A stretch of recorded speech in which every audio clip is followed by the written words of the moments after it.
5, 4, 3, 2, 1.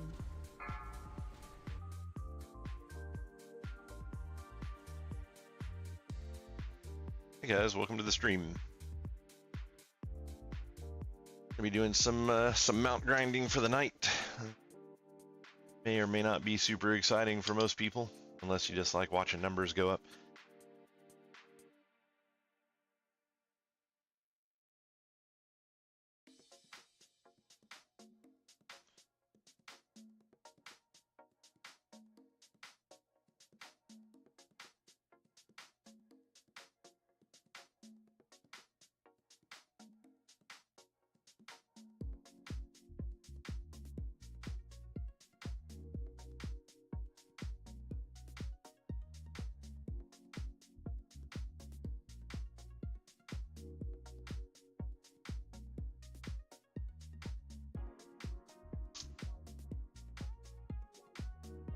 I had to get a post up on Discord, but yeah, so basically we're just kind of hanging out here and doing some mount grinding, working towards the Scarab Lord title and mount. They've significantly reduced the strain on getting the rep for this, which is kind of, I mean, I guess pulls a lot of the meaning out of getting the mount. I mean, it's cool that you can get it, but you know, one of the things about having it previously was the fact that it was so rare. The first time around, on average, only one person per server actually got the mount and title.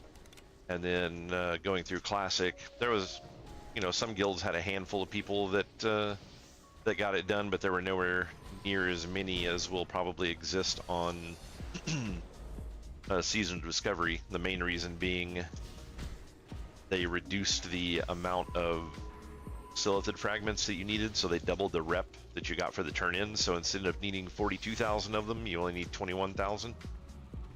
But then they activated these crystal events that previously only took place during the actual war, which was about 10 minutes or so, or sorry, about 10 hours or so. And then that was it. And they turned these on essentially the first day that that they started up the content for the war, like doing the war effort. These things were open pretty much the same day, and the rep grind is pretty nuts. I've probably spent about 16 hours at this point, give or take a little. So wonderful getting fucking feared for the shit, then you lose all of the rep because Blizzard, in their infinite fucking wisdom, didn't want to make anything about this player friendly. So you got two different raid teams here that are fighting over the fucking spawns,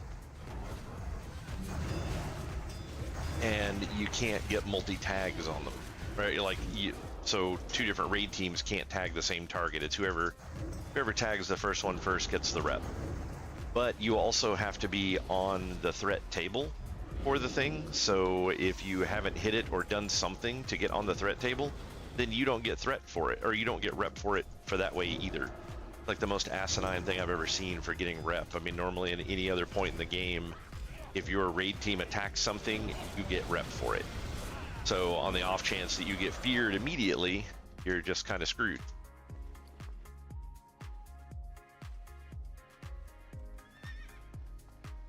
But the big guy there that we just fought is actually pretty rare, and he's a 500 rep hit. So it's nice that we got that one. And the big guys don't seem to fear. They also take a lot longer to kill, so. But yeah, I mean, there's so many people here fighting these things and just AEing like crazy.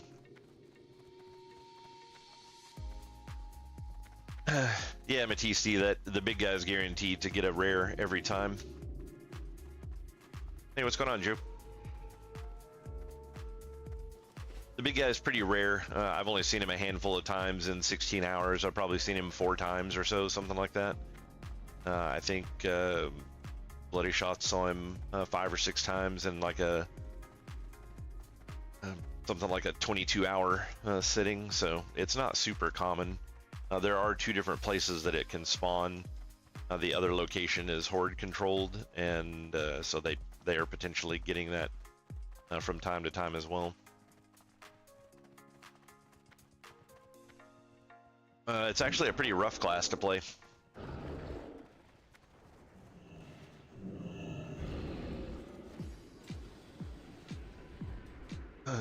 Hunter is a pretty technical class to play.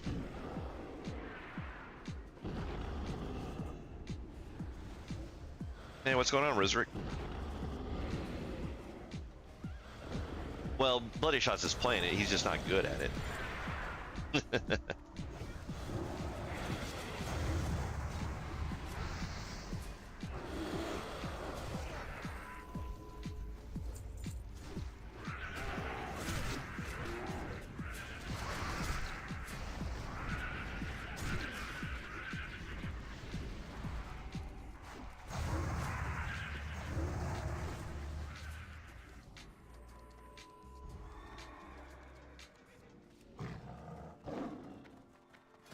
So I'm at 27,620 rep at this point, so only got about 8.5K-ish to go to get to hated.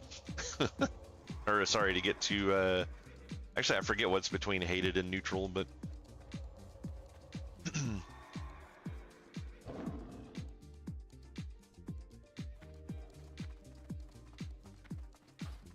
why would you buy it, Resrick?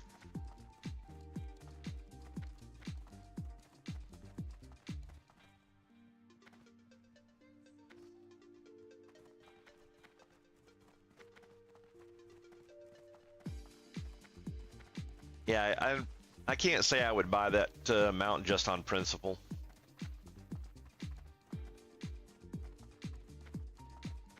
If I bought it, it would be by having gold in game that I traded for WoW tokens, and then turned the WoW tokens in for cash on your Blizzard store account, and then bought it with that cash. But just giving 90 bucks to Blizzard, yeah, they can go fuck themselves. Not happening.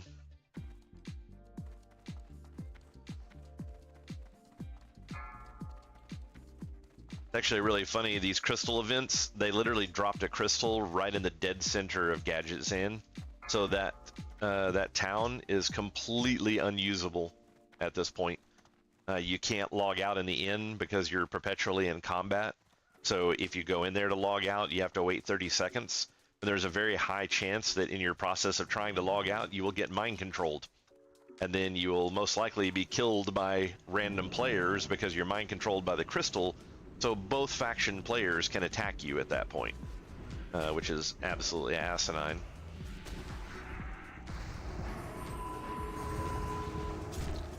We actually have had, on occasion, horde characters will follow us around and try to pick people off.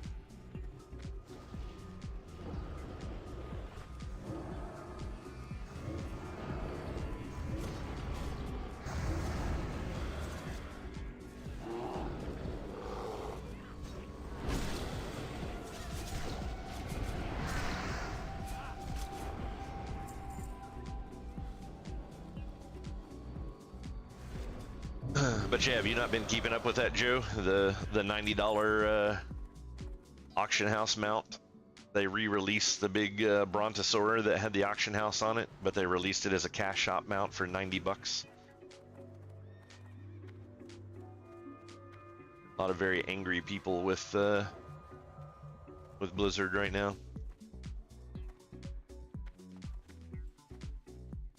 But it's mostly just because the masses are stupid. Because at the end of the day, that kind of stuff wouldn't fly if people didn't buy it. But there's retards out there that'll buy it. You know, whether it's like, it's not a question of whether or not you have money. If you have money, I could be making $1 billion a second, and I would not buy that mount simply on principle, because there is zero reason that a digital item in a game should cost really any money at all. It's like, if if you've got a monthly fee on your game, that is it. Like that's all you get. And if you want to do a free-to-play model, then yeah, sure, go ahead and make some of your pixels worth a little bit. But I mean, they don't need to be $90. That's ridiculous.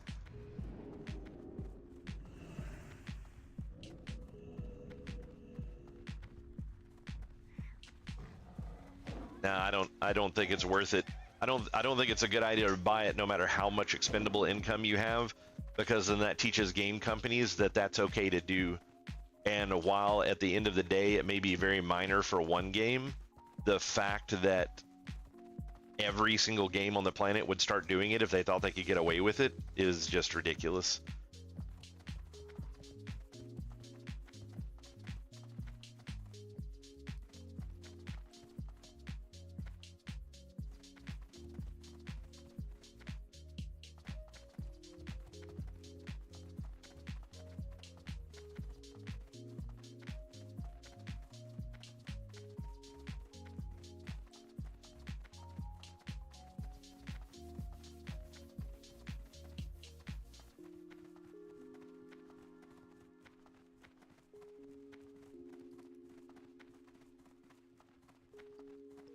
Yeah, I don't think I don't at this time. I don't have any plans to go through just Classic again. Classic was very disappointing. The classes were very broken. The shit was all way too easy, and I don't want to experience that again. I literally just did it. I mean, even when they came out with like Season of Mastery, and they did. So TBC came out, and then they started over with Season of Mastery in the base game. That didn't go over well because everybody just got finished playing that, and no one wanted to go play it again. Everybody wanted to go play the new thing.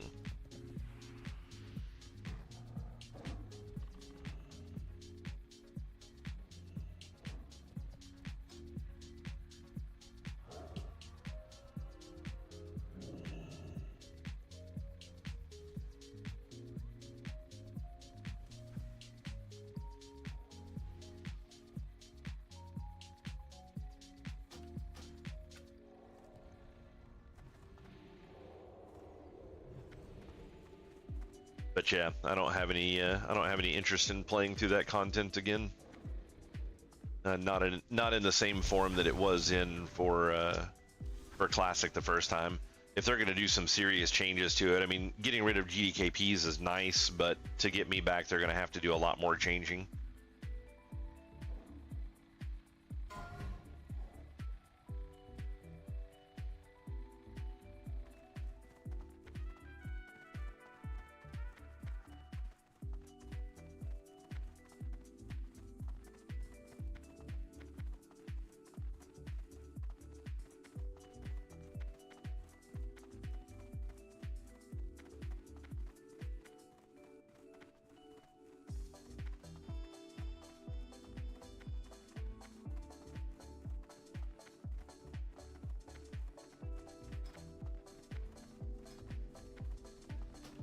Yeah, even on a casual level for Classic is not something that I want to do. This is SoD is as deep into WoW as I want to get right now.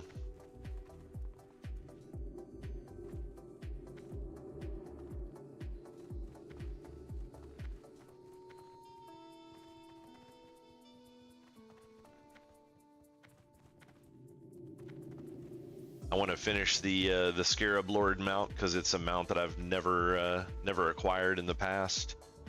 Kind of sucks that they nerfed it a little bit, but on the acquisition of it. But honestly, if it hadn't have been for that, due to the point at which I came back to the game, I was about a week behind other people.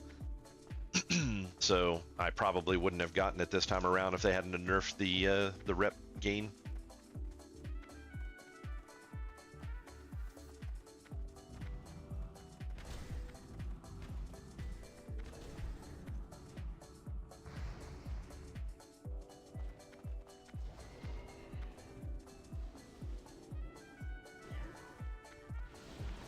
Oh, that mage just got deleted.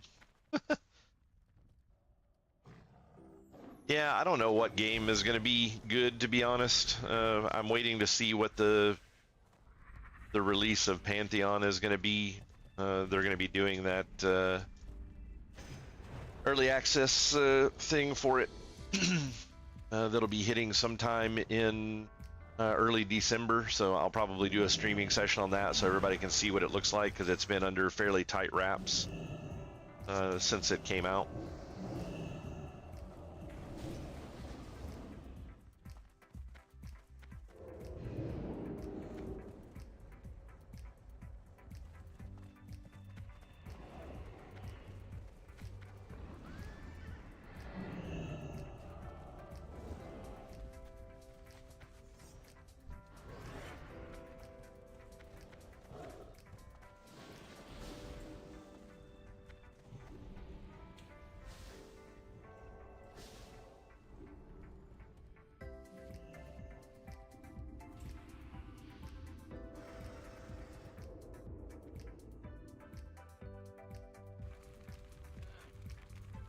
Hop in the shower. Thanks for sharing. You gonna have some video of that? Picture it didn't happen.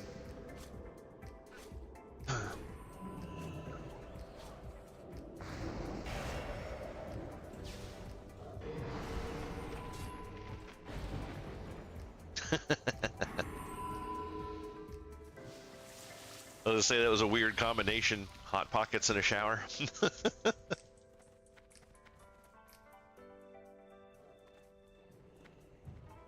This man gets really nasty when he eats his food.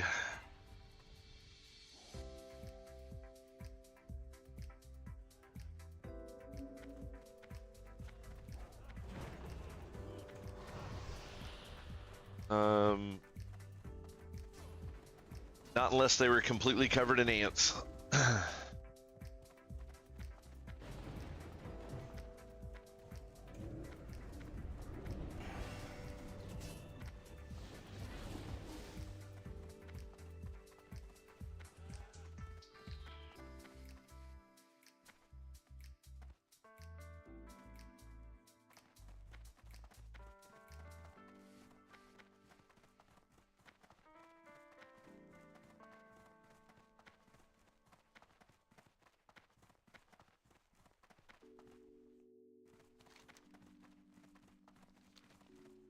Sad these guys are wanting to go over and screw with the Horde group that's over there camping, minding their own business.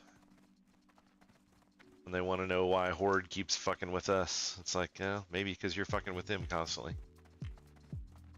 Like the original rep farms that we were doing here, people weren't doing that sort of thing.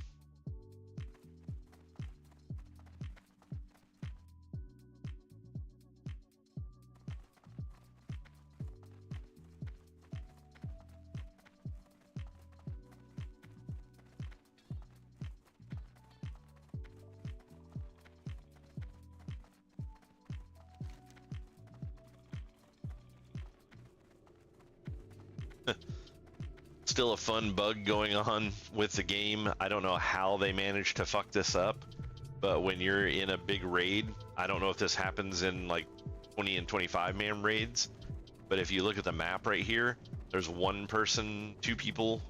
Well, there's some of them are starting to appear over here now, but if you look back, if you look up here in the ocean next to Darnassus, the majority of our raid team is showing up in the ocean, way far away from where we're actually at.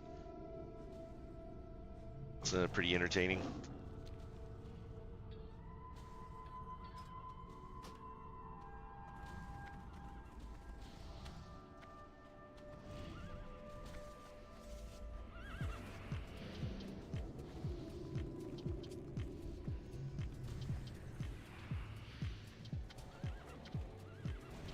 Oh, was it the last update?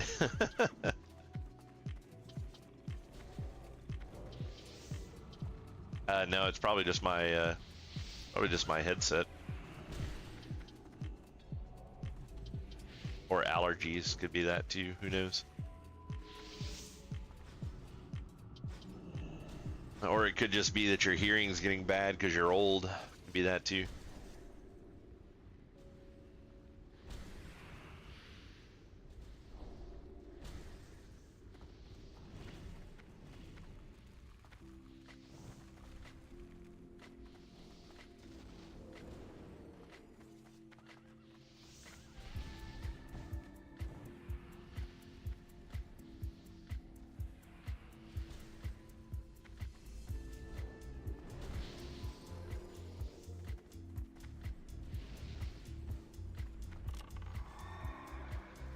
Yeah, it's actually kind of amusing the number of things that they continuously break in this game.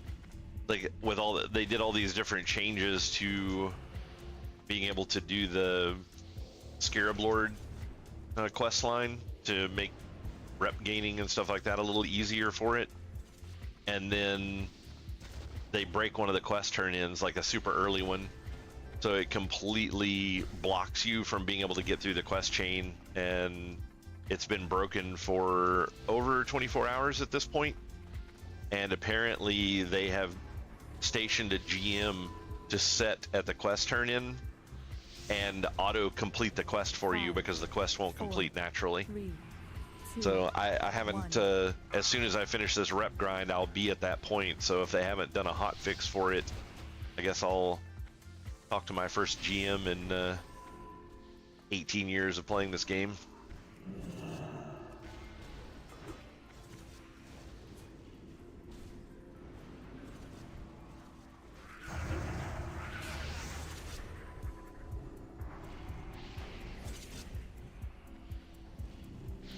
Gotta check all the bug corpses to see if you loot off of them. Pretty rare, but sometimes it happens.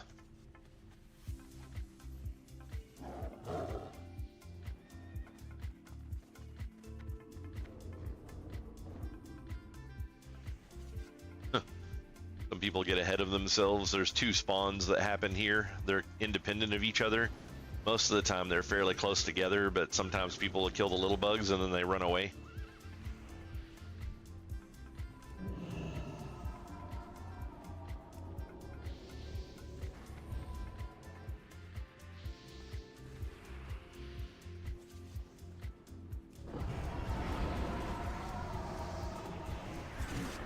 Oh, tagged one of them this time. If you only get one, this is the better one to get. It's 150 rep compared to the other two that are 100 apiece, so relatively even split.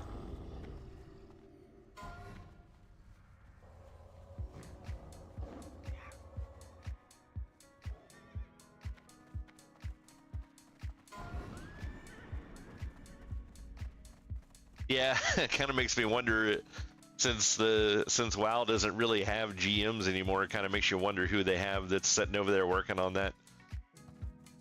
It's like, who's the most hated person in the office right now? Oh, you get to log on and deal with the players. Have fun.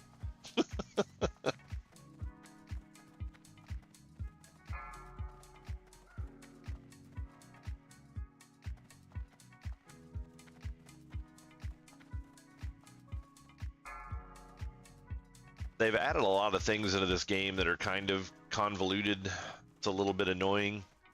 You've got 1, 2, 3 different kinds of currencies here now that have been added to the game for various events that have been going on in the game. And it's like most of these currencies are completely worthless at this point. Like, I don't know why they're still here. Are they seriously going back to the horde thing again? Ugh. This is so annoying. I've been doing this. This is day 3 of the rep grind for the game for Scarab Lord.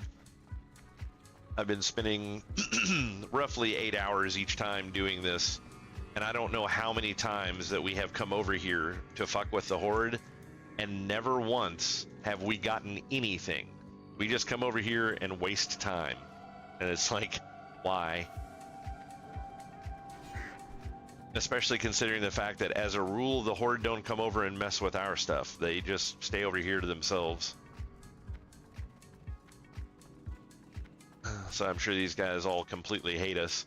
Not to mention the fact that this crystal, this resonating crystal, randomly mind controls people. So whoever gets mind controlled gets completely obliterated by the other faction. So it's like that person's not getting any rep. It's like, even if you do get something over here, it's just stupid. So if you stay for, I seem to have found that the closer you are to the crystal when it goes to mind control, it seems like you're more likely to be the person that's mind controlled. So just stay way the hell out here. And if other people tag the stuff in there, great. I'll run in and tag. Get myself on the threat table for it.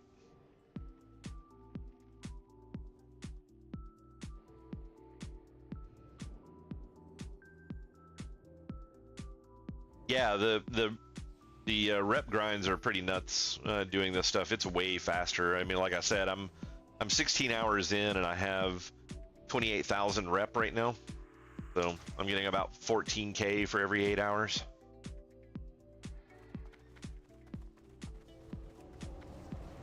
There we go. I don't know if we actually tagged anything, but no, didn't get a single tag. Our entire 40-man team over here trying to tag stuff, not a single thing. And this is always the way it turns out. It's like, why do we even come over here? This is a waste, an absolute waste of time.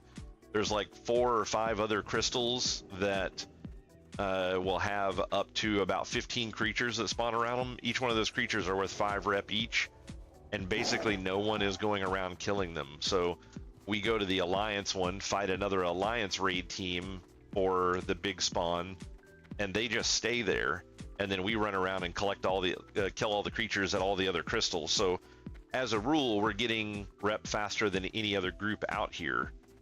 But for some reason, whoever's leading these groups always wants to go over and screw with the horde, and it's like, why? Just fucking leave them alone. They're not doing anything. And as you guys just saw, total waste of time. We didn't get a single tag out of all of that.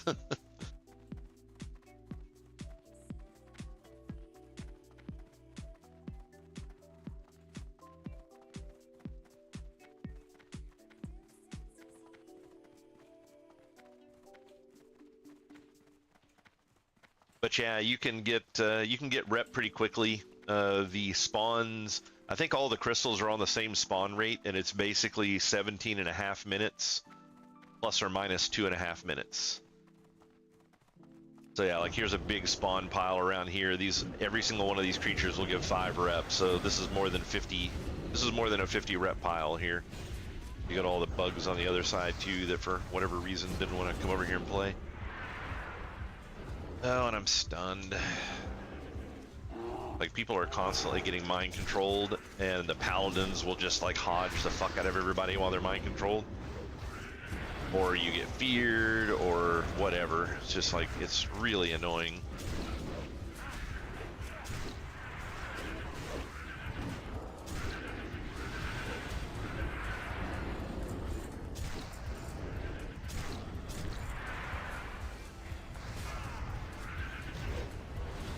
Pretty decent drops in here though. At this point I've seen 3 or 4 orbs of deception, which are pretty good money. I haven't actually gotten one because, you know, you're rolling against 40 freaking people, but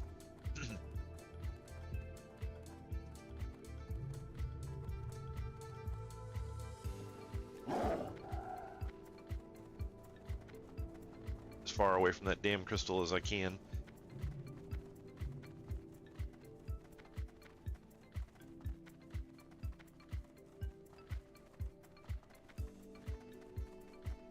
And the crystal is what you're in combat with, so you have to get far enough away from it to get out of combat so you can then mount up.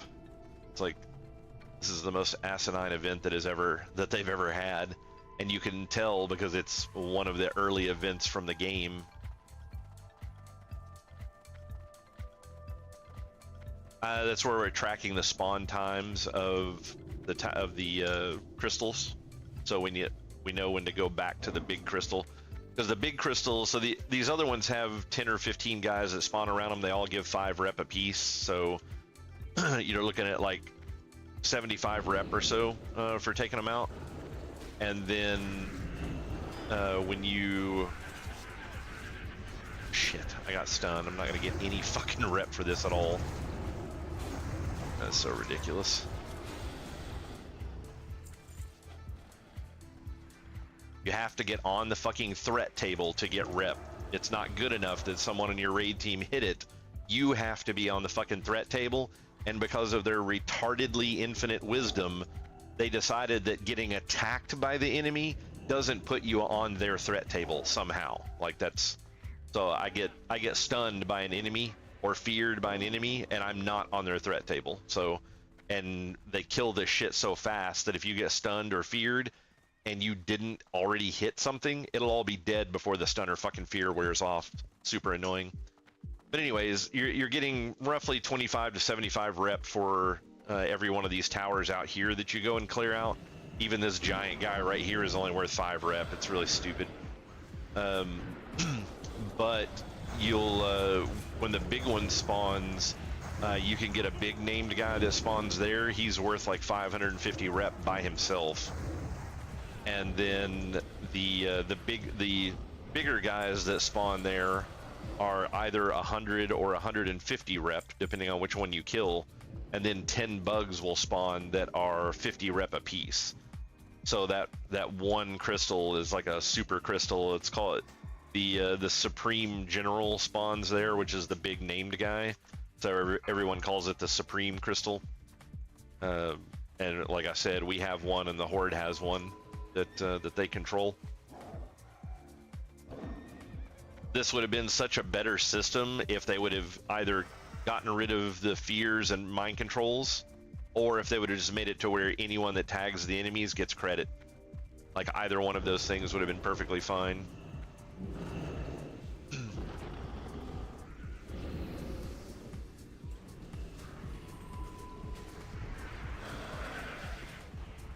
There's actually a rune that I need to go get that allows me to cast Hurricane a lot more frequently, because being a feral druid, my only other option is to run in and swipe, but by standing way out, you're less likely to get targeted by fears and stuns.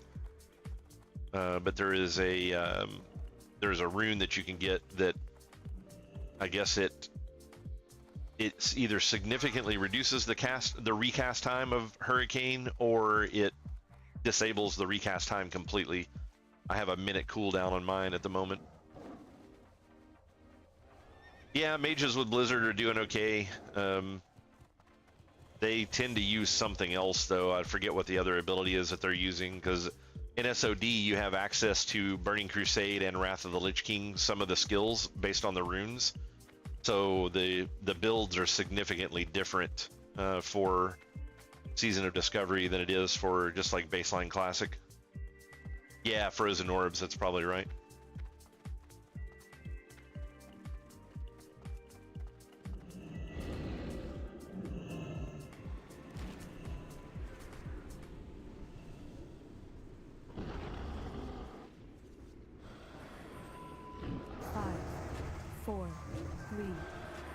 So I'm running around with rank 1 Hurricane and rank 1 Moonfire, and I just stay on the outer edge and just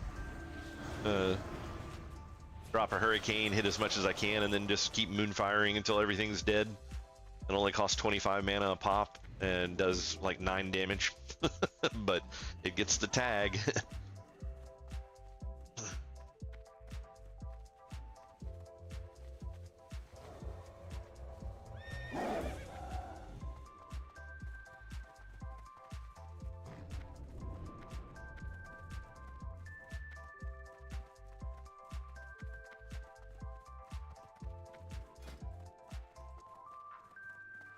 Oh, 7,700 more to go. That'll get me out of hated and into, I think it's hostile or something along those lines. Unfriendly, maybe it's unfriendly, that's what it was.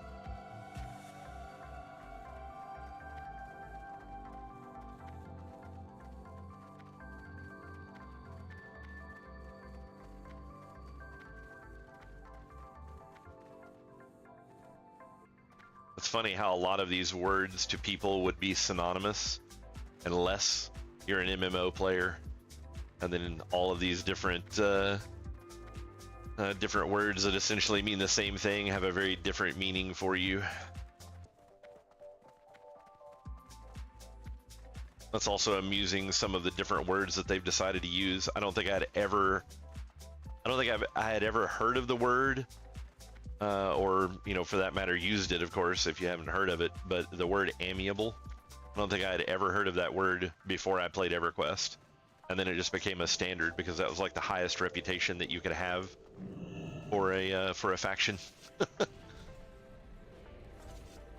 They look upon you amiably.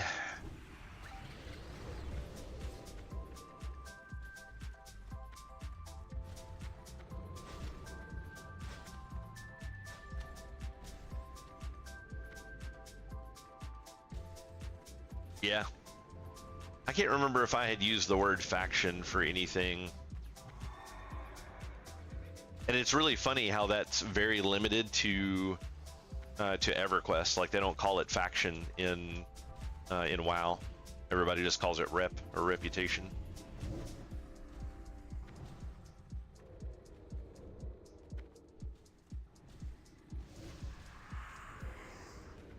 Oh, Warframe, you were asking about random like city builder kind of games and stuff like that, because you were talking about playing. You were playing StarCraft. There is a really good game on Steam that I think you would really enjoy called Against the Storm. It's as far as I know, it was made by an indie developer, but it's fairly high end for what it is. The concept of the game is you're building around this city and you're kind of like working for the queen, and there's a storm that every time you do a mission, you go in and you're doing like a city builder thing where you basically are having to build like lumber mills and have workers go and harvest lumber and all that kind of stuff. There's no combat in the game, but there's a lot of other negatives, like if there's bad weather out, the mission that you're playing, the longer that you're in the mission, you'll go through seasons, and the weather will change, which causes negatives. You have to have like different types of apparel for your people to wear, or they'll start getting mad and they'll leave. So it's kind of a worker placement style game. I don't know if you ever played any board games that were like that back in the day, but like everything that you have are workers, and you're just building all kinds of different buildings to essentially build different types of food to keep your people happy, and different types of drinks, and then making gear for them so that they're happy and, you know, will essentially work a little faster, things along those lines. And the happier they are, the faster they'll work. But the really neat thing about it is every time you finish a game, it will progress the game. It'll progress the world map, and there's a giant storm around the city, and the storm is like receding.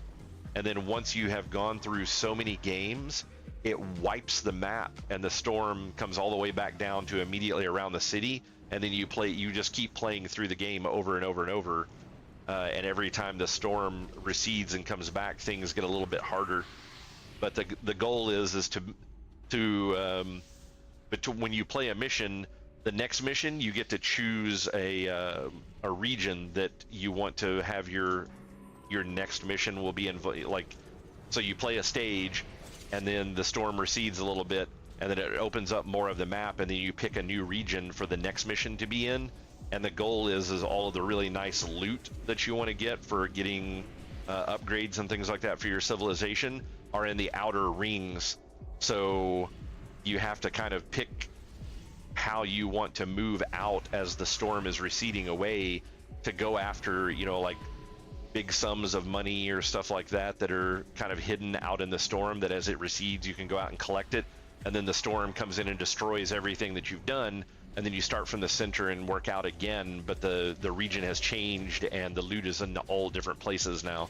So it's kind of an interesting concept for kind of like a Warcraft game, where it's just like, oh, you go in and play a mission and then you leave the mission and then let's go back in and play it again. It kind of gives you something in between those missions that is a little kind of noteworthy, and it has a really long progression system in it where you can unlock various things. You have to supply housing for your people, and housing is kind of expensive to craft. So one of the things that you can unlock on the talent tree is larger housing that costs similar price but will hold more people in them. And then there's also different races that you have working for you, and they have different specialties. And you generally want you can get specialized housing that is for a specific race, and that makes them happier to be in their own kind of homes, because all of the people they're basically like furries, I guess. I mean, there's like some fox people, and you know, it's a weird collection of, I think they added frog creatures. I haven't played it in a couple of patches at this point, but they've got 4 or 5 different races that you play as, and when you start, you get to pick, I think, your first 2 races, and then you get a 3rd one randomly in each one of the missions. So you can kind of decide which ones that you want to have, but they all have their own strengths and weaknesses. So it's an interesting, it's a really interesting setup for a city builder game. It has gotten a lot of praise on Steam, and I found it to be a lot of fun.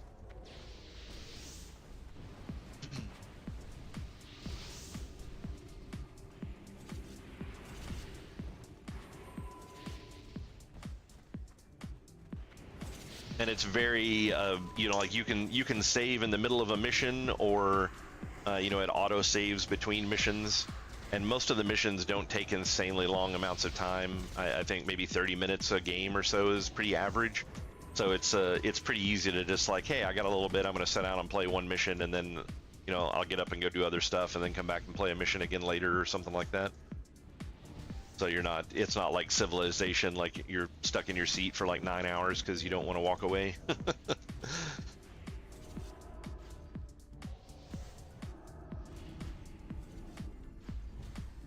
But yeah, it was a really interesting concept for a style of game to have that has no combat in it. Because normally you think of games like that as generally having some measure of combat. Is that the new one? Or was that 7? That's 7 is the new one coming out, right?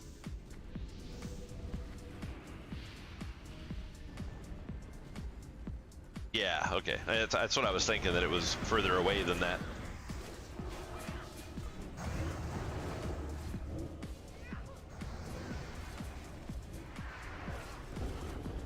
But yeah, Matisti, the farm rate is insane out here. The 10 bugs that spawn around this crystal, each one of those bugs drops as much as 200 silithid fragments.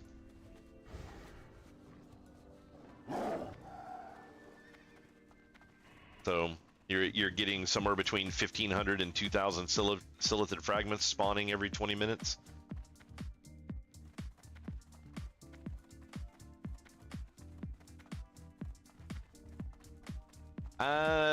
PoE early December is just for the beta though, right? That's not the actual launch. And the beta was very selective on who all got in it.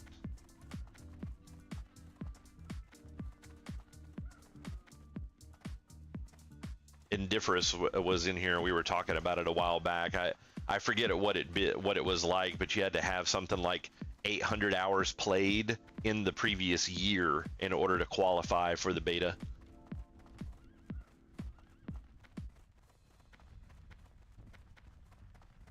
Yeah, exactly, Matisti.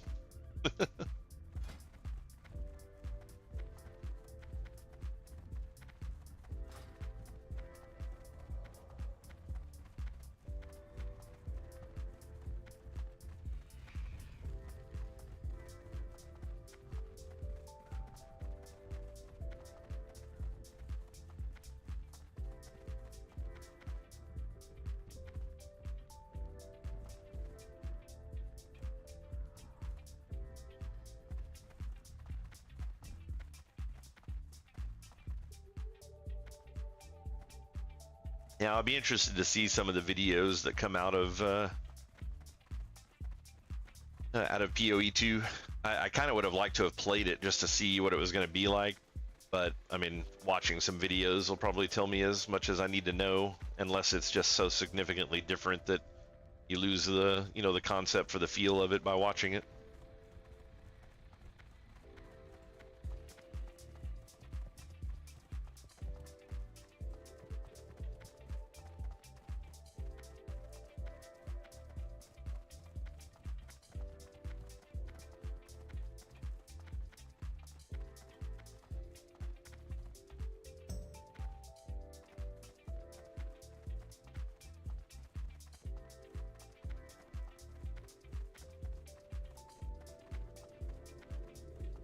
Yeah, there's still people saying that you have to wait in line to do the turn-in at the next objective, so I'm guessing there actually is a GM sitting over there handling that. That'll be entertaining, because that's the step that I'll be on as soon as I get my rep finished. I have to get to at least 1 point into neutral but I'll probably stay until I hit 29.99 because that's the cap out for rep. And this is one of those reps where you actually get a progressively more powerful ring by increasing your rep. So if I go to 29.99 neutral, the very next quest that I complete for this chain should kick me into friendly, which will allow me to get the second ring, whereas most people will only have access to the first, if any at all.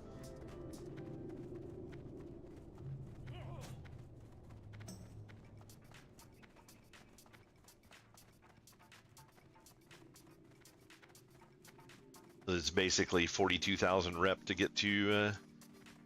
Well, I guess it's technically just to get into neutral, it's 49,001, or sorry, 39,001.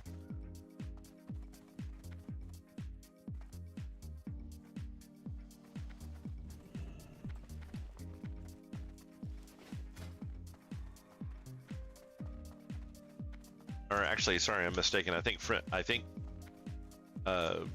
unfriendly is, no, it's, yeah, they're 3,000 apiece. So yeah.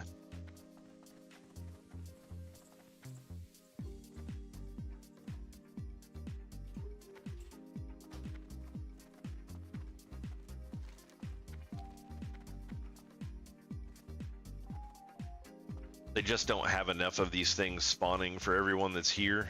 They, in my opinion, another option that they could have done to make this better is this big crystal that we keep going back to. If they would have just made all of the crystals here spawn what this big one spawns, it would have completely alleviated pretty much all of the issues here. Like, everybody could have just went and set at their own crystal and killed their stuff, and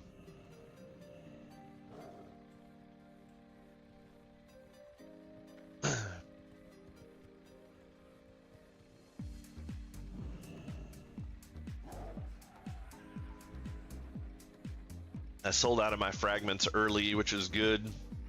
They're down to 50 silver each. When I first started playing, they were going for between 2.5 and 3 gold each. So I sold off somewhere around 1,000 of them or so. I ended up getting enough to be able to buy my epic mount, and then I still have, I probably had about 600 gold left over. That was pretty nice, but now they're getting, like, somebody's offering. Oh, okay, there we go. Somebody's buying them for 1.2 gold a stack. Or 1.2 gold each, I mean, sorry. Oh no, they're actually doing per stack. There's 200 in a stack, so that's still only... Oh, it's still only 60 gold each. People are bidding it up, but...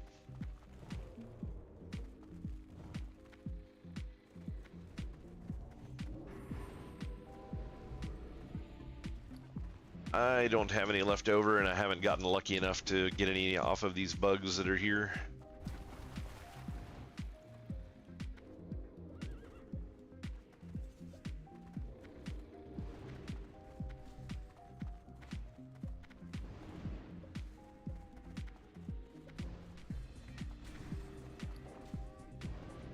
I'm collecting greens fairly well, though. I could actually sell these and make a shit ton of gold. Probably close to 100 gold worth of greens and blues on me at the moment. But I've been donating them to the guild for enchanting mats.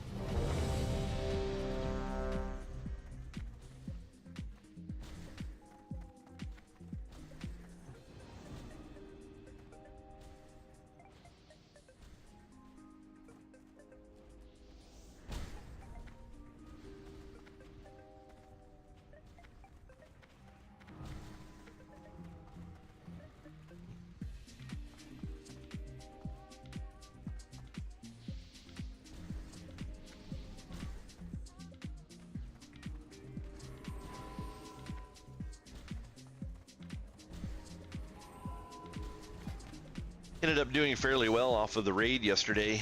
I got a set of tier 2 shoulders and got a new weapon, and then we went and did Nixie after that, and no one else needed the head, so I got that. Was able to get a trinket to replace the the no stat Argent Dawn trinket.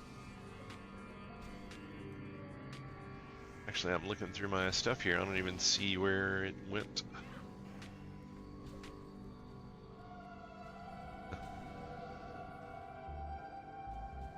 Yeah, I mean, I should be fairly decent to tank now. I went through and tanked a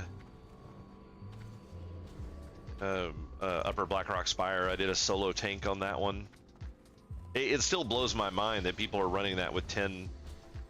They're not 5 manning the zone.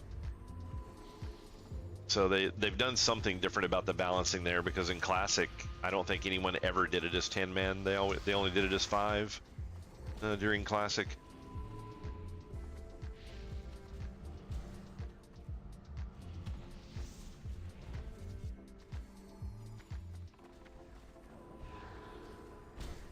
But yeah, that was kind of fun going through and thinking that, and threat seemed to be doing fine. I need to get enchants and stuff, you know, where all of my gear was crap. I don't have any enchants on anything, but I've actually got some decent stuff now. Unfortunately, I got the shoulders, which still requires the stuff out of ZG to get the enchant, so it's not, you know, just like a simple, here's some mats, give me an enchant. I gotta go and farm items out of ZG for that. And then I got the weapon, but I need to get Crusader for that. And that's a pretty expensive enchant in base game. Like somewhere around 200 gold or so for all the mats.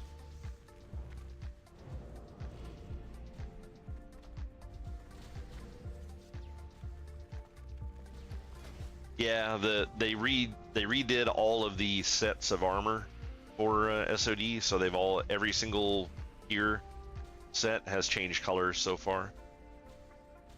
I forget what color the Cenarian set used to be. Maybe green? I don't remember, honestly. I never really played a druid in base game. They changed the Dragonstalker armor to purple and red. I still think the mod that you could get way back in the day that made it black and red was absolutely phenomenal. They should have done that, but trying to keep with the theme of the chromatic drakes, so they kept the purple in there, I guess. I don't understand why they determined that chromatic meant purple, but the armor would have also been super cool if it would have just shifted from color to color.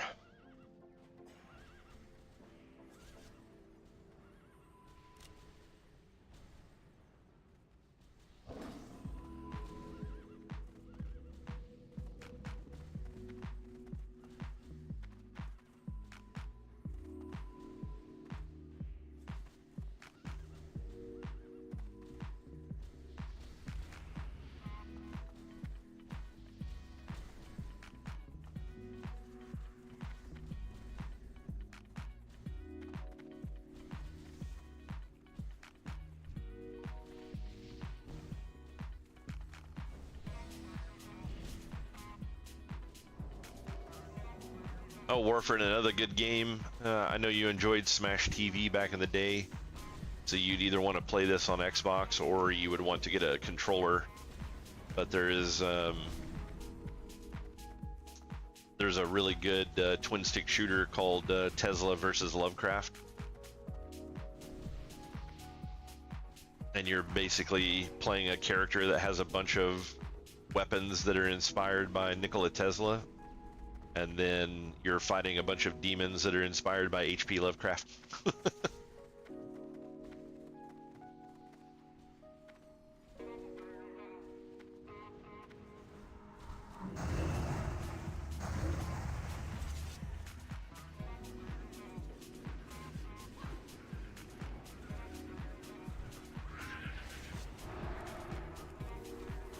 Looks like we only got 2 tags on that one.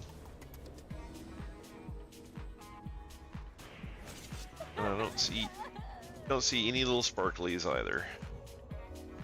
It's really funny how well the group that stays here has become accustomed to tagging enemy, or like tagging the bugs, and then the group that roams around is just horrendous at it. But like both groups are here every single time, but for some reason the group that stays here is much better at tagging the stuff that's here.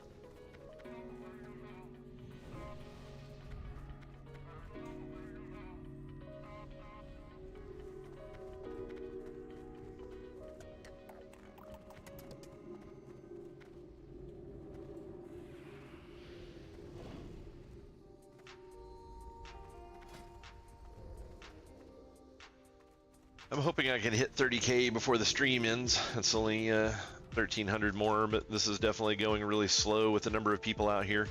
The farm gets better and better the later it gets, and on work nights, it's actually really good. The first night that I did it, I made somewhere around 12,000 rep in about 4 hours. It was really nice, but we were the only raid team, so we got this large crystal every single time, every single kill, plus we were running around and hitting all the other crystals out there. It was really, really nice. And then of course Friday night hit and 2 raid teams stayed until like 5 a.m. my time. So there was only about a 2-hour window between 5 and 7 where the rep was decent, and then people started waking up this morning. So then I'm sure it'll be the same thing again tonight, where it'll go really late into the night having 2 groups, but then tomorrow night should actually be pretty decent. Maybe around 1:30 or 2 a.m. we'll be getting to the point to where there's only 1 raid team left. So if I don't get to finish it up today, I will definitely finish up tomorrow either way.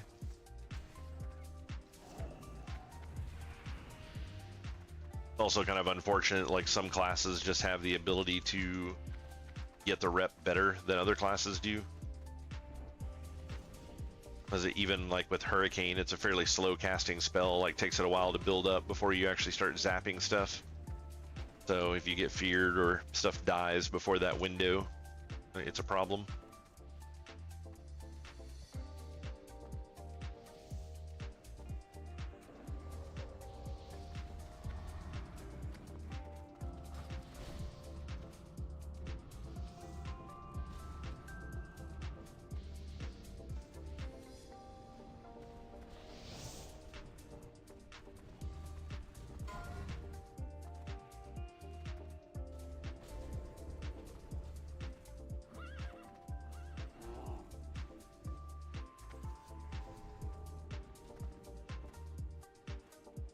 Pretty crazy to think about the conversion rate on this stuff, though. A stack of 200 of the fragments gives you 400 rep, but then those fragments are selling for roughly a gold a piece. So you essentially would be paying a gold for every 2 rep. So if you're looking at the concept of 36,000 rep, you'd be paying like 18,000 gold for that.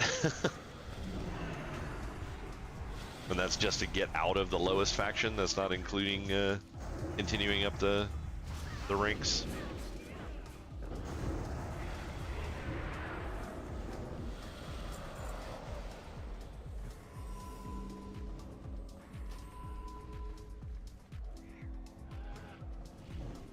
Now hopefully we have a better spawn of stuff out here this time. I think they waited too long. If you leave the crystals up in the outlying areas, sometimes a small group of people passing by will take out the crystal.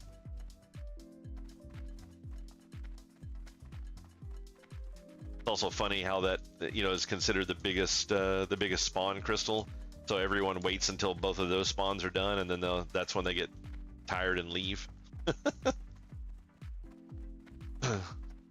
It's like depending on how lucky you get with the tags over there, it's like the bigger rep hits are actually out here on these crystals.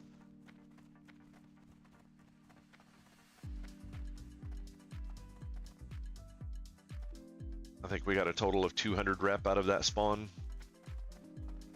But it just goes to show, out of 13 creatures spawning, we tagged 2, the other group tagged 11. And that seems to be pretty close to standard. Hey, we have a pretty decent spawn over here.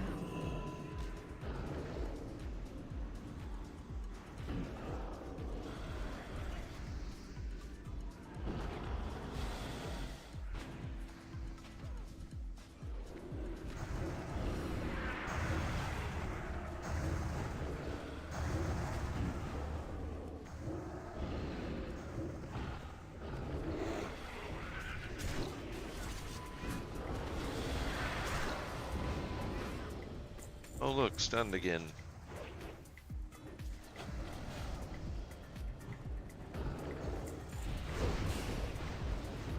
And stunned again. Like, I really feel sorry for classes that are melee only, that's like their only option is to run in there to hit stuff.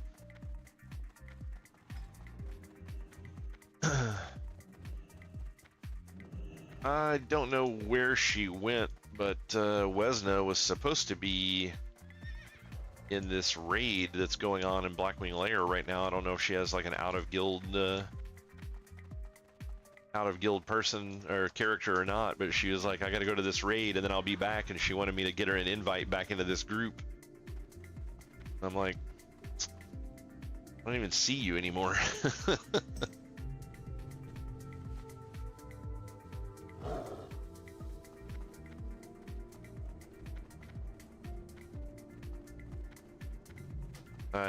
That's just weird, Matisse, but here it is if you want to see it again.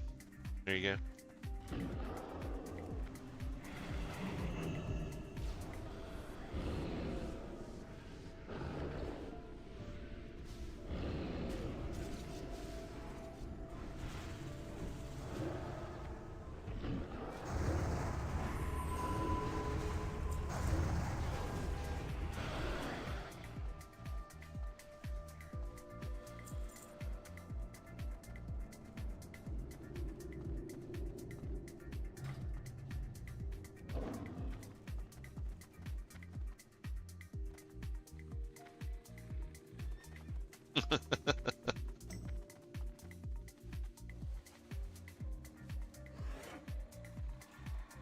I'm not a big fan of the tier 2 outfit though. It looks like it's going to be golden. Like I think the overall look of it will be better, but then the color is going to be worse.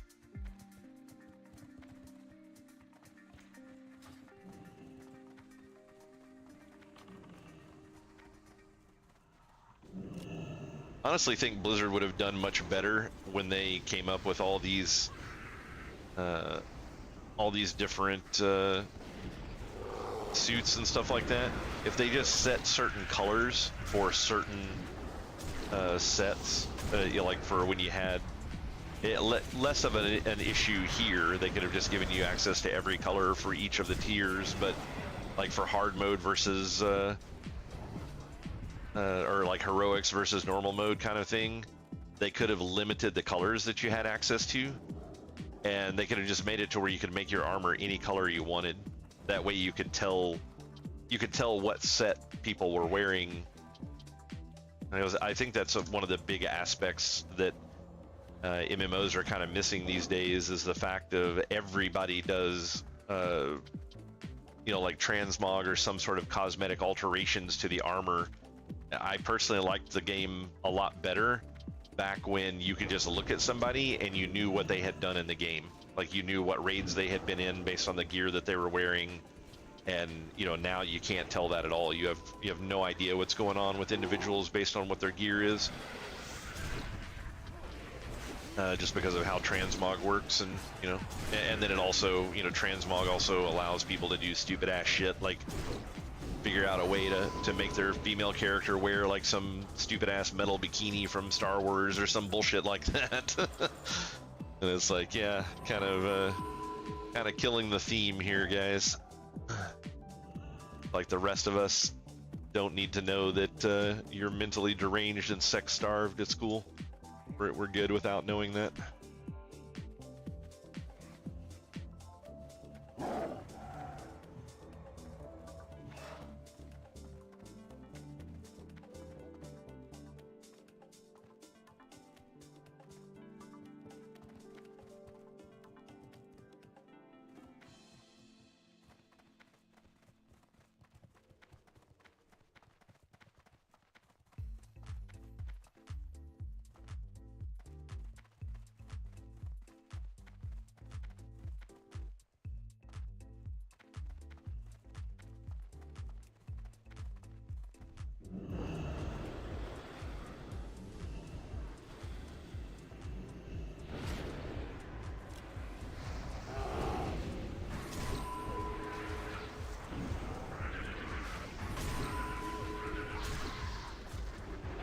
bunch of hits in before I got feared.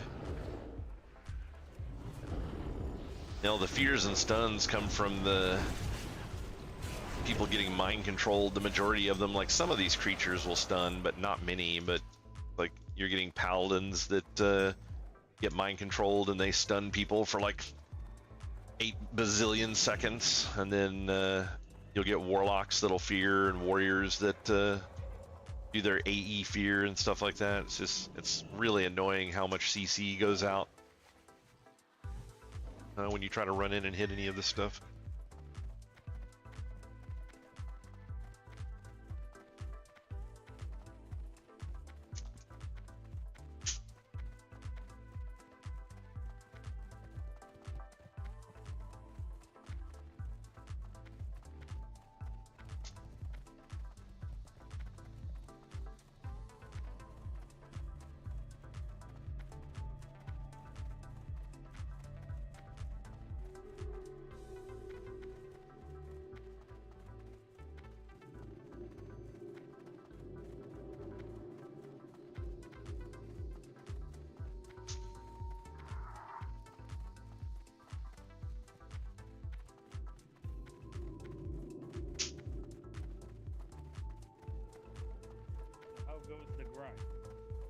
Slow and steady wins the race, so I'm told. How are the hot pockets? They were hot pockets. They don't disappoint. It's an easy dinner. Yeah. I don't know if I could tell you the last time I had a hot pocket. Been many years. Yeah, well, you know, sometimes when I get home, I don't want to cook, so I have I mean, whoever wants to cook, come on. hot. Well, you know, it's also the matter of like taking the 30 to 45 minutes of making stuff. Yeah. And I hate eating out because like shit's just too expensive for no fucking reason. Yeah, some places are starting to get reasonable menus again. I mean, go figure, all the fast food places that got their empires by making really crappy food and selling it for insanely cheap to get money out of the, you know, people that are basically broke.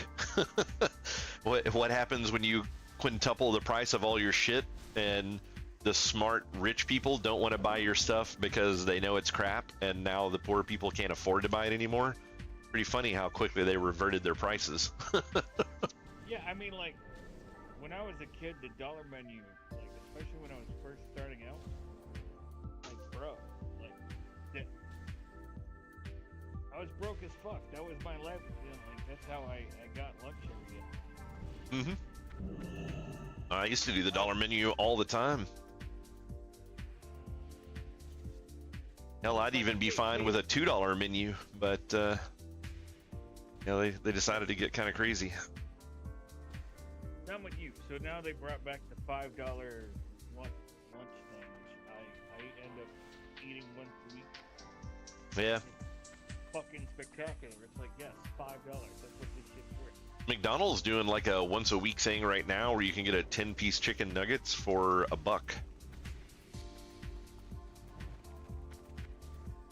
You have to use their like phone app to order it apparently, but once a week. Yeah, a lot of these places are trying to get people to start ordering ahead of time on apps and stuff. Yeah, McDonald's does. McDonald's is doing a thing where they do a 20% off of an order $10 or more if you order with the app. Taco Bell's got a $5 box combo that's actually a lot of food. It's Nell and I were getting it a few months back. We would go over there occasionally and get it after we got done at the gym because there's a Taco Bell right across the road, which is unfortunately bad placement. but it was like you got a small item that you could choose multiple things that you wanted for it, which was like a beefy 5-layer burrito or tacos or things like that. You got one small item. You got one large item, which was like a chalupa or the Crunchwrap Supreme or something like that. And then you got what they call their cheesy potatoes, which is basically just potatoes baked with spices on them, and then it gets like a little squirt of nacho cheese, and then you got a large drink. So you got those 4 items for like $5. They ended up raising it. Last I heard, they raised it up to like $6 or $7, somewhere around that range. But I mean, that's still not a bad price for that amount of food. It was definitely filling. We quit eating it because we were just like, you know, after getting back into the gym and doing stuff, and then you would eat that, and it's like, man, I feel like shit after eating that stuff now. So it's like I can't do that anymore. But yeah, that one wasn't bad. I saw where I think it's Wendy's has gone back to the $1 drinks, any size drink for $1. But I don't really drink all that much soda anymore either. I don't enjoy it as much as I used to. Like I like soda a lot better when I haven't had it for a while, and then I get some, and then it's just like really, really good because you haven't had it in forever.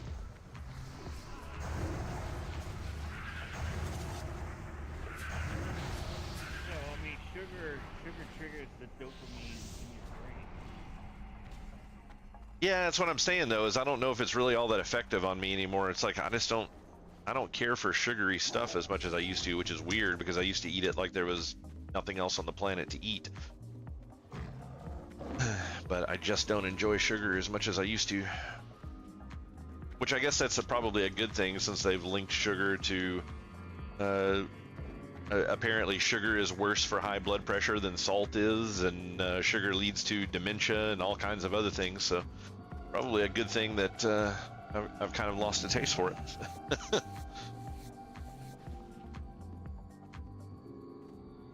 Well, we also got way too much sugar, and it's like everything has fucking sugar in it. Oh, I know, it's insane.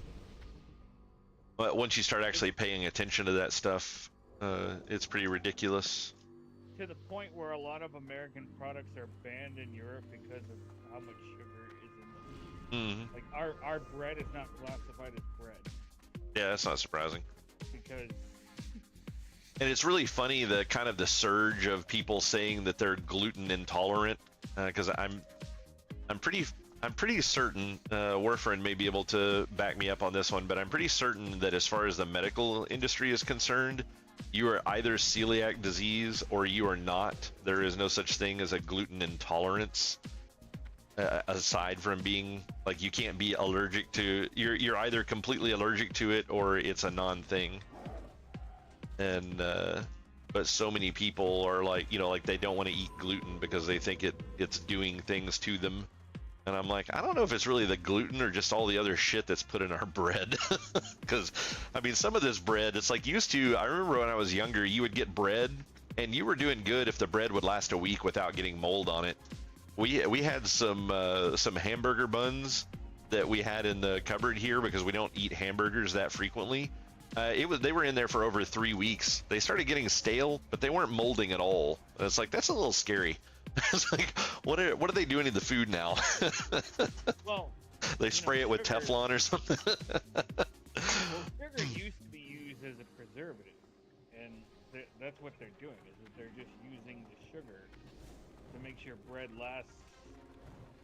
Potentially, I think it's more than just sugar, though, is a thing.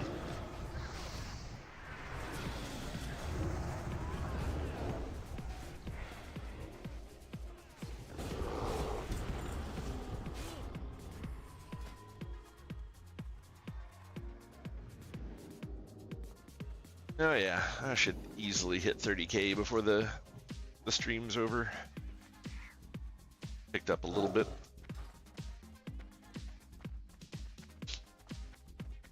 But yeah, most of our food is preservatives, sugar, all types of crap. Yeah, it's pretty nuts, the way that our food's in.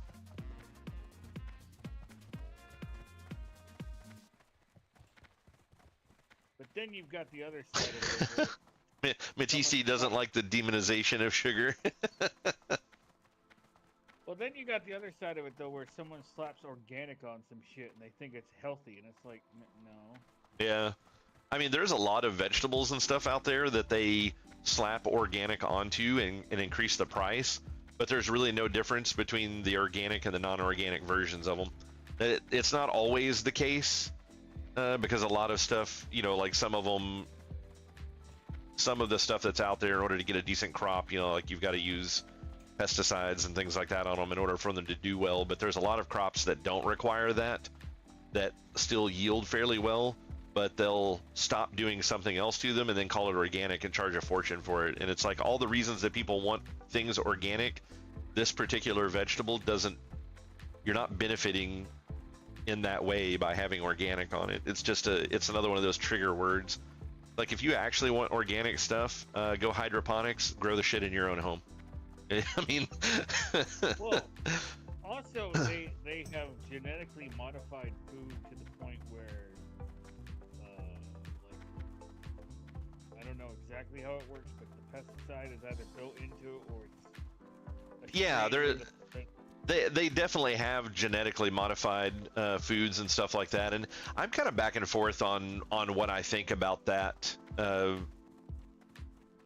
I mean, a lot of it is because I don't understand necessarily the science behind it, because I haven't sat down and studied exactly what it is that they're doing with it.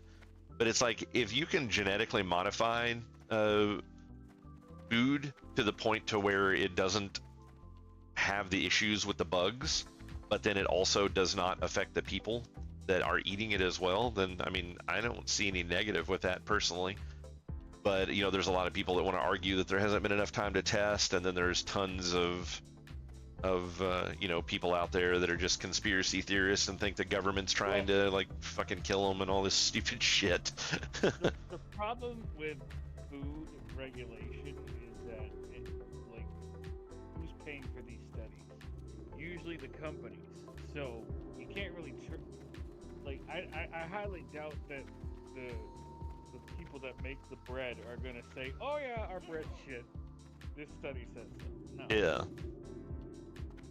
Well, I mean, so many studies out there are, you know, they're being altered by people paying, you know, like the people that are doing the studying are being paid by the people that they are doing the study on. And it's like, that's just, it's a conflict of interest. It's like whether you're actually altering your data or not, it just looks bad. It's like, it's a massive conflict of interest, and you just shouldn't, like, if you're going to have your stuff studied, someone else should be paying for it. Someone that is not going to benefit in any way by you having a good outcome on your study or a bad outcome on your study. Like I think that's the kind of things that would be really cool, is if I mean, it's not to say that it couldn't be corrupted in some way, but I mean, if the government had a group that did studies on different types of food or stuff like that, and, you know, like, oh, hey, yeah, we want to prove that our stuff is 100% organic and that you're getting all these benefits that we say. We call the government, they send a team out, they do a big study on it, and they post the results. You know, so it's a completely separate entity that's not going to have a monetary gain one way or the other on whether or not you're doing well. But I mean, there's so much stuff in government that's corrupted right now anyways, that I have no reason to believe that wouldn't also just become corrupted and be pointless. But it's insane the amount of backwards innovation that we have at this point. Like, we're going backwards in innovation because of people just wanting to milk something for money. Like, the amount of things that we could have as a civilization right now, if the focus wasn't on money and was just on, you know, the future and progression and, you know, things along those lines. And I think it's part of you know, like, at this point, almost an ancient culture that in older days, I think people in general were more about trying to push the culture forward. And then as people have learned, like, you know, as businesses have evolved and grown, they have come to realize that it's better to treat someone for a lifetime for a disease than it is to cure the disease. So, and, you know, and that's just a small example. It's like every company in some shape, form, or fashion is doing that. I mean, like, all of the big technology companies out there. I mean, there was a long time where, you know, Intel would would come up with a massive jump in processors, and then they would just release tiny little upgrades from what they already have to kind of milk you. It's like, oh yeah, I mean, we can do a 4 gigahertz processor, but we're going to sell you this 900 megahertz processor, and then we're going to sell you this 950 megahertz processor, and then, oh my god, we're going to the gigahertz. We'll sell you a 1 gigahertz processor. Never mind the fact that we already have 2.4 gigahertz processors that we've created. But that was a big thing for a long time as well, and it's like, instead of milking that thing, get to work on the next upgrade.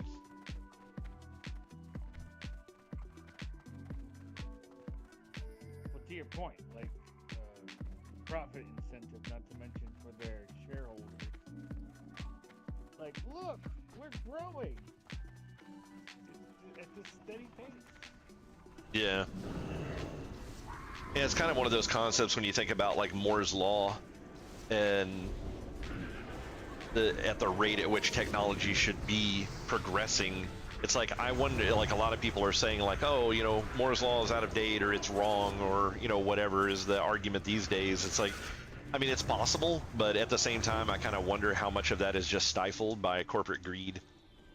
It's like how many corporations just want Moore's law to be wrong so that they can just keep milking you for very minor upgrades that have a, because if you're looking at two different things, if you're looking at the top edge cutting technology versus something that is, way previous to that, it's going to be much cheaper to make the lower end item.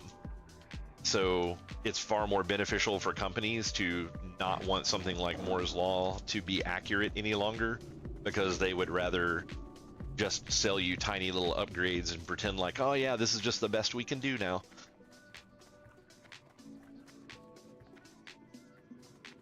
I'm not saying that there's necessarily a conspiracy in it. I'm just saying that, once again, it's kind of a conflict of interest.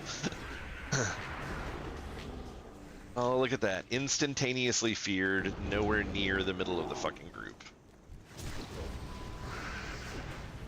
So fucking annoying. And stunned.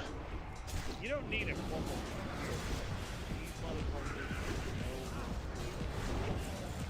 Yeah, I mean, there's so many things that have been proved over the years that, it's just not even funny about the, different shady things that companies have done. It's like, there's not much that people could say at this point that I would say, oh yeah, there's no way that this is accurate. It's like most of the stuff I'd say, yeah, this is probably true.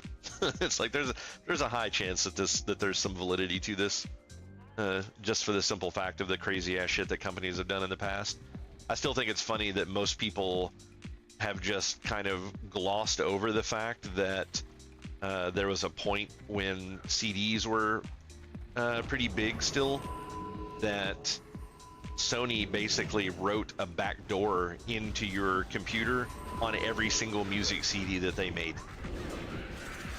So I mean, like when you when you put the CD into your CD-ROM drive to listen to music, they essentially would install a backdoor so that they could access anything on your computer at any point, anytime they wanted it.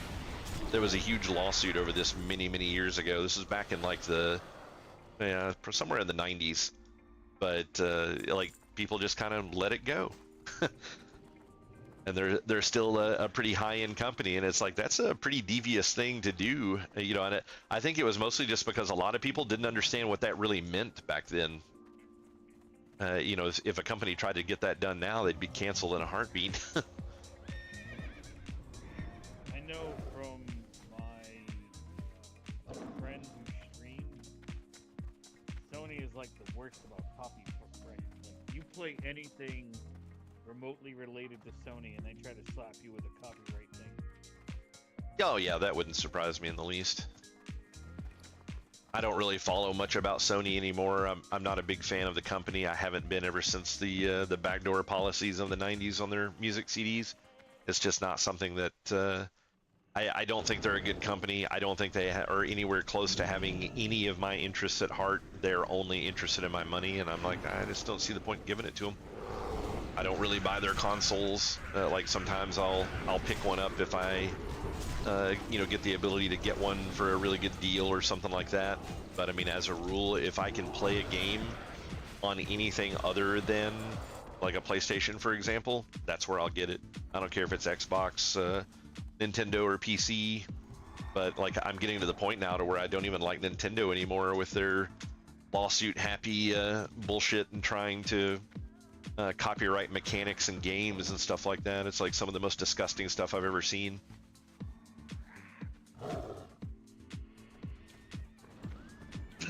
Nintendo's on the verge of getting me to the point to where I'll never buy another Nintendo product again. And you know, big fucking whoop, one dude does it, but I mean, eventually they'll piss off enough people where it'll go sideways for them.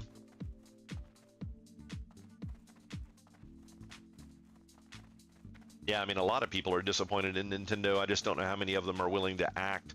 I'm just getting to the point in my life where I'm getting tired of sitting around and talking about boycotting groups and actually just doing it.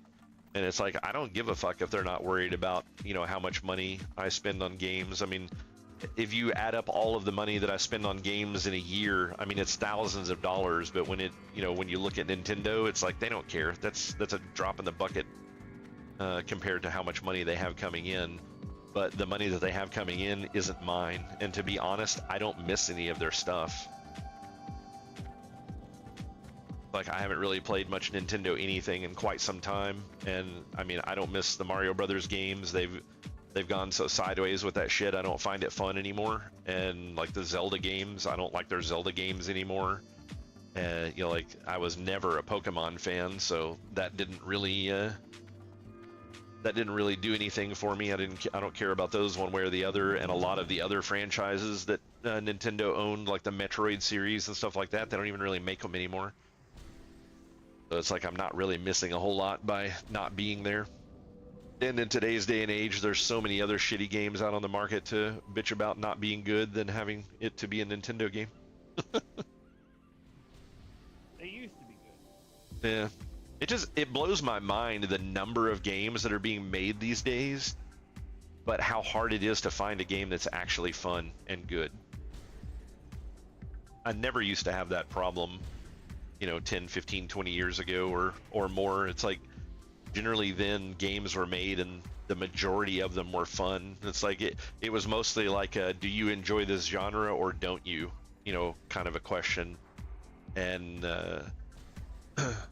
and then that, you know, that was it. It's like in the way old school days, it was oh, did this company make it? Okay, you're gonna love it. It doesn't matter what it is. Buy that game. Capcom made it. Buy it. Doesn't matter what it is, just buy it. And you know, and then yeah, and then slowly those companies started screwing us over. So then it became genres. It's like, oh, you like RTS games? Then yeah, you'll probably like most of these RTS games that are out. You know, they're all pretty decent. They're all trying to copy each other. They have very similar mechanics and things along those lines. So unless they've made some alteration that you just absolutely can't stand, then if RTSs are your games, then just buy the RTSs that come out. And then now it's like you can't even trust the genre anymore because like they just do weird ass shit or try to reinvent the wheel or, you know, whatever. And it's like these older games were good for a reason. You should be trying to copy them. Like the number of I can't remember which game it was. I'm wanting to think it was New World that did it, that had this, but they quoted one of the lead designers. I'm pretty sure it was New World, but they basically told their people that they did not want to hear anything about World of Warcraft while they were developing their game. They didn't want anyone bringing up World of Warcraft at all. And it's like, it's probably the single most successful MMO in the history of the planet. Why would you not want to discuss that when making your game? It's like, why would you not want to pick it apart and go, okay, what are the things about this game that make this game great? And how can we use that in building our game? Because we want a great game, but we want it to be different, you know, as much as possible from World of Warcraft. And I mean, I'm fine with people that, you know, that want to build with something and they're just like, hey, you know, we don't particularly like WoW, but, you know, we want to make something more unique or whatever. And it's like, that's all fine. I mean, that's cool. But at the same time, you should still be learning, at the very least, You should be learning from the mistakes that WoW made. It's like if you don't want to make your game like WoW, that's perfectly fine, but you should understand what WoW is so that you know how to not make your game like WoW. And then you also should be learning from all their mistakes, all the things that didn't work. So it's like if these things didn't work, then you don't want them in your game. And if they did work for WoW, then you also wouldn't want them in your game. So it's like you still need to be having discussions about your competitors. So it's like that kind of stuff just blows my mind, where people are just trying to go in a completely random direction and reinvent the wheel. It's like, go with what's good. That's what people want to play. And people keep coming back to WoW. It's obviously a good game at the base. Like the majority of the problems that people have with WoW these days are with the changes that have been made to WoW over the generations of the game being out. And people get sick of it after a while. They get in here and play it, and then the bullshit stacks up so much that they eventually end up quitting. And then after they're away for a while, they're like, oh man, I really miss playing. And then, something like Classic or Classic 2 or SoD comes out, and they're like, oh yeah, totally fooling themselves. Yeah, it's going to be different this time. They'll do better this time. The game will be better. They'll make it more fun. They'll make it back the old way that it used to be. It never fucking happens. Every iteration of WoW is a significant jump in the wrong direction than it is in the right direction. But people just keep coming back because they want that nostalgia, or they want to experience that thing that they experienced before, and that they miss. I mean, and that's honestly the reason that I came back and wanted to play. It's like I wanted to see this stuff in its old state, the way that it was played back in the day. But I've come to the realization now that playing any old game, with the exception of maybe a single player game, but playing anything like WoW, EverQuest, anything like that, you are never going to get that old sensation back. It is impossible to do at this point. It will never happen. I mean, in some cases, like playing EverQuest, for example, one of the huge things that was really fun about EverQuest is there was basically no internet when EverQuest was a thing. I mean, obviously the internet connection existed, but web pages were not very advanced. You didn't really have anything like Wowhead. None of these websites existed in the early day. And if you went out in the game and found something, you found some cool drop off this super rare creature that then you also got the super rare drop off of. It's like, well, now I know this thing exists. I can figure out the timer on it, and I can just go out and farm this thing. No one else even knows it exists. I can get these rare items and sell them, and now I'm making a fortune off of something that no one else knows how to do. You couldn't just jump on Wowhead or whatever and go out there and be like, oh, okay, here it is. Well, yeah, you and I talked about that. Like back then, if you were struggling, you had to wait for the guide to come out, and those guides, it took 6 months. Yeah. For them to come up with a walkthrough for stuff, and then it's like, by the time that you find the information you need, it's already too late. We're way past that at this point. Yeah. Oh, got to turn Joe back up. Yeah. I had to turn the volume way down because I got in with the guys last night, and all of them were insanely loud. So that's quite a bit louder now. We'll see if people can actually hear you. I'm sorry. I'm not as boisterous as the other guy. Yeah. You're not a loudmouth prick like Bloody Shots and that Kaz guy. God, he talks so much. Now he does. Actually, he really doesn't. He's turning into Kaz of old now. It's like most of the time he's not even in Discord anymore, and when he is, he doesn't really say much. I think he got used to being the guy who never talked. So now it's just a thing. I prefer to think that he just really liked us as a group, and now that that group doesn't exist anymore, he has crawled back into the shell from whence he came.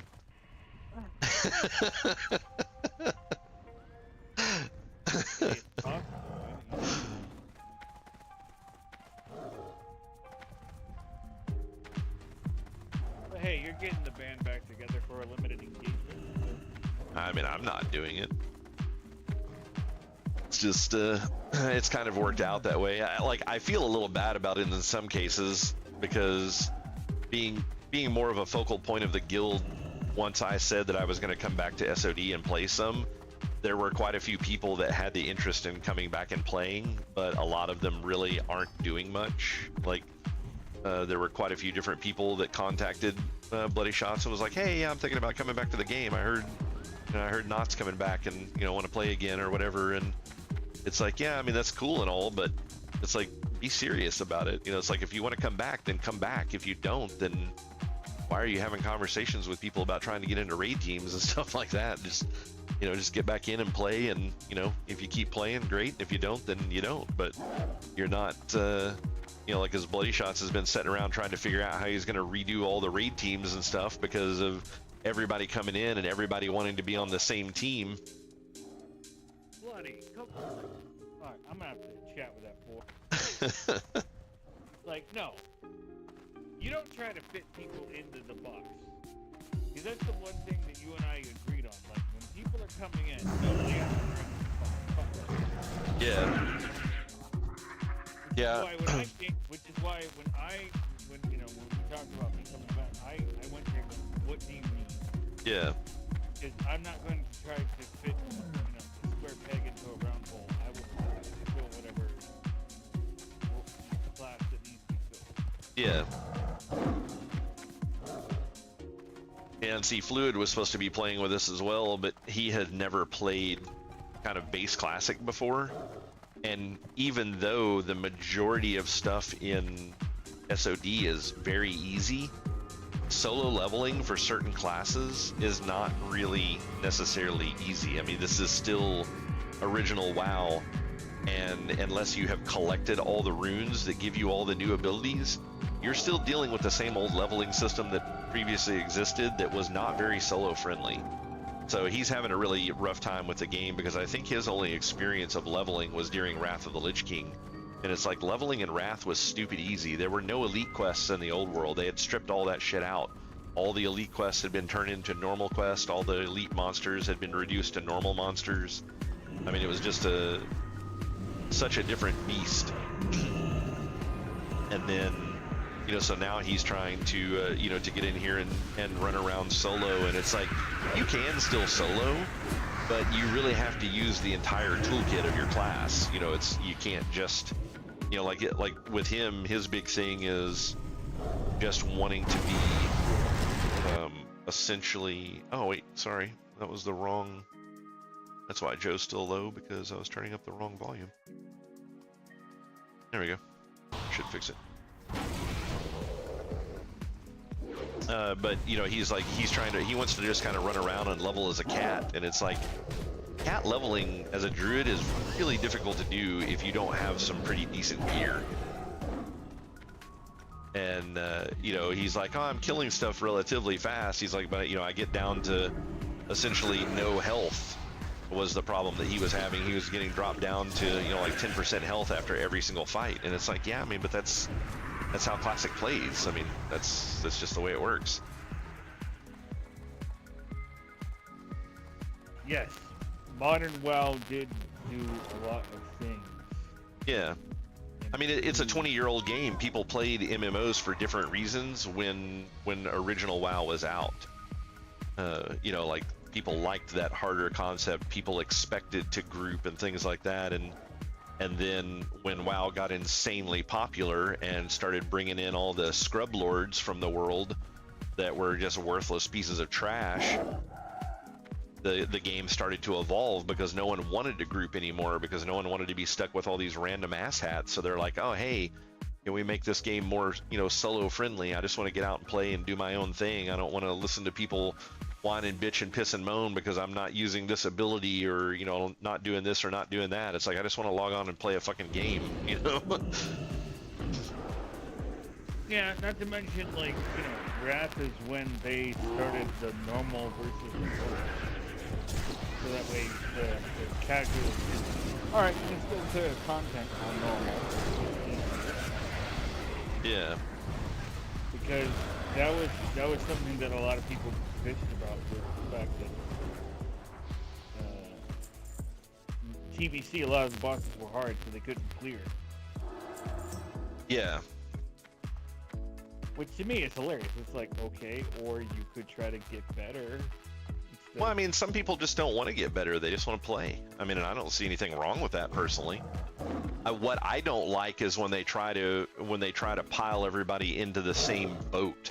Like, that's what I don't like. It's like, I don't like games that want to limit how frequently people can play because the casuals are too upset that the hardcore people are getting ahead of them. Guess what? That's the difference between casual and hardcore.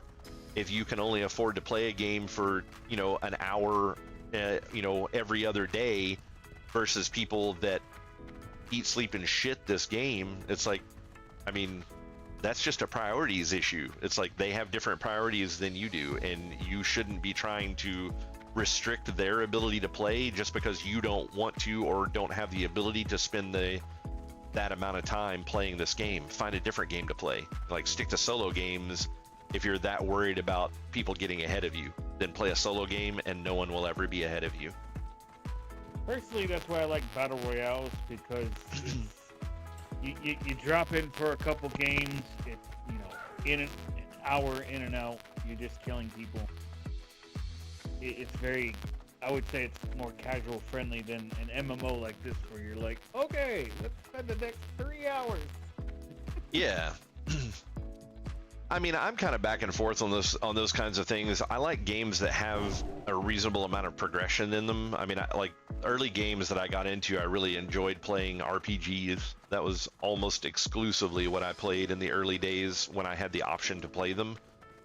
And so I've kind of grown accustomed to this concept of games having RPG elements, even if they're not RPG. Like, I want a very defined concept for progression in the game. And that's one of the reasons that I don't like battle royale games, is because they have zero progression. Like, there's really not a leveling up system, and if a game does have a leveling up system, it's generally completely irrelevant. It's just a number to show, oh, you've been playing the game longer than other people. It doesn't give you new gear or new equipment. I also don't care for the concept of playing a PvP game where there is a leveling system that actually affects people's ability to play. Like, I don't like it when, like WoW is a perfect example where higher level and lower level characters, it's not reasonable. Like, you can't get in PvP together. It's like, oh, well, clearly the higher level player is going to crush you every time. Or even two people that are the same level, you have a couple of dungeon blues or super low end PvP gear, and I've got max tier raid gear or max tier PvP gear. It's like, once again, we're not on the same playing level. Like, there is a difference here. So I don't like that kind of concept either. So it's like it's kind of a double-edged sword for battle royale games. Not to mention, I generally also like smaller scale PvP. I was not a big fan when, like, probably my most favorite PvP game of all time is Battlefield. I love playing the Battlefield games, and when they started trying to go to the bigger and bigger maps, I think original was 32 player maps, 16 on 16. I was perfectly fine with that. Love that. And then they went into 64 player maps. I did not enjoy those as much, but they weren't horrendous. And then the more recent Battlefields have gotten into 128 player maps. I don't like those at all, because, I mean, you just spawn in and there's people camping in every single direction. You spawn in and you just instantly die. It's like, in the older Battlefields, there were more spawn points than there were enemy players. So it was very reasonable for you to spawn and then not get instantly killed, or killed within seconds from spawning before you even understand exactly where it is you are and where the enemy is coming from. So it's like, it's just not a fun play style for me. Like, I don't like the big games. So anytime that I can play Battlefield and play on a slightly smaller map with less players, I will easily do that over playing the giant maps. I just don't enjoy them, which is kind of one of the reasons that I don't like the battle royale games, because most of them are like 100 players, and then that one's even worse because it's not even 50 on 50. It's 99 people against you, or 49 other teams against yours. So it's, it's like a lot less cooperation. Yeah, I'm with you, man.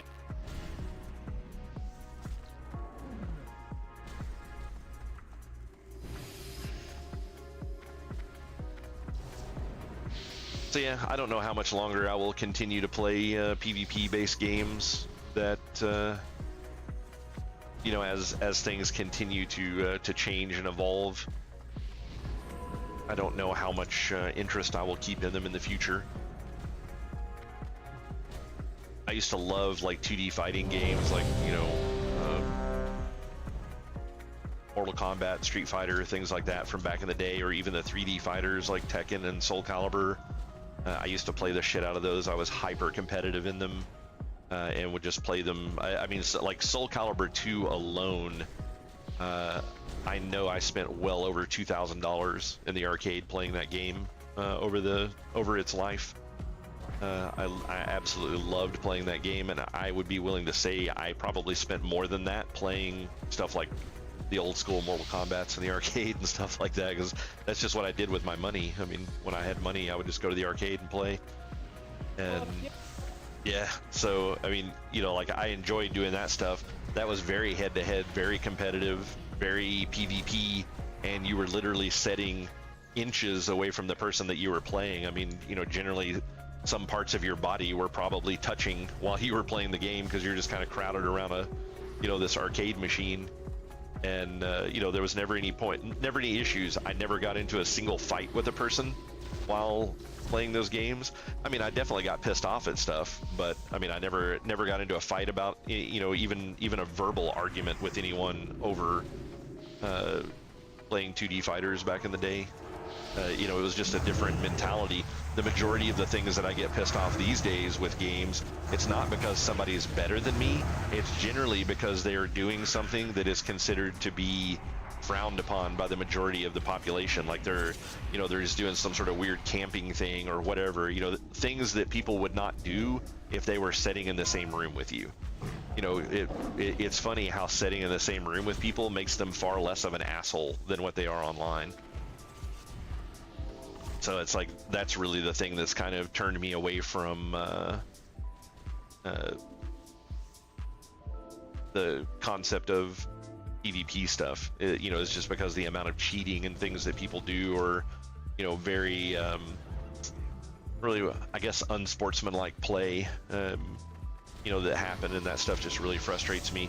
And then on top of that, I can't stand losing in a game for something that is beyond my control. So like having the concept of latency or things like that over the internet, like that absolutely fucking infuriates me.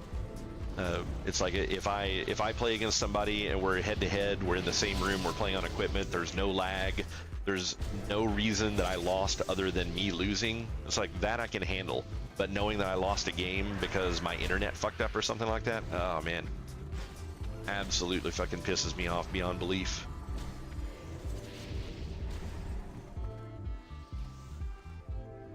And it's like I used to always play really reactive characters back in the day when I played Mortal Kombat or Killer Instinct or stuff like that. I always played with the characters that had counterattacks because I always had really fast reaction speed and I was able to pull off counters constantly. I loved characters that had counterattacks in them, and that stuff is really difficult to do over an internet connection. So it's like I just enjoyed that style of gameplay, like the counterattack system when they started getting added in games like that, or King of Fighters and stuff like that back in the day. Really loved that aspect of gaming, and I just enjoyed those kinds of characters. Not being able to play them well on an internet connection it kind of makes the games a little less fun for me. And I can only play so much against the computer before I just get tired of it. It's just not as entertaining. I picked up when they came out with Killer Instinct for the Xbox One, I think is when they launched it. I was really excited about that coming out. Ended up picking it up because I hadn't played a Killer Instinct in forever. And there were multiple things that they changed about the game. Oddly enough, some of it was just like music, like it was ambient stuff. It like wasn't even controls of the games, but just like this, when you would do the ultra combos in the game, which were like, you know, some 40 or 50 hit combo, you know, in some cases, or, you know, higher than that, depending on how well you can manipulate the game's engine. They changed how that sounded when you did it, and that absolutely drove me up the fucking wall. Like, I absolutely hated that, probably more than anything else in the game, and so that was really frustrating. But yeah, I mean, they changed a lot of other aspects about it as well, and I played it for a while, and you know, a lot of the characters played like they did back in the old day, but just playing against the computer all the time, like I said, it gets boring really fast. You know, it's very easy to master a fighting game playing against the computer.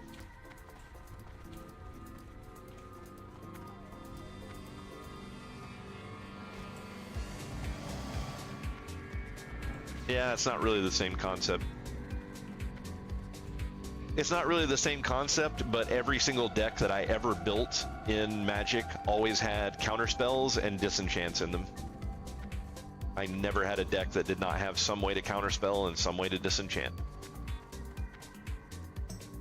So I didn't necessarily play blue, but those counterspells were in there.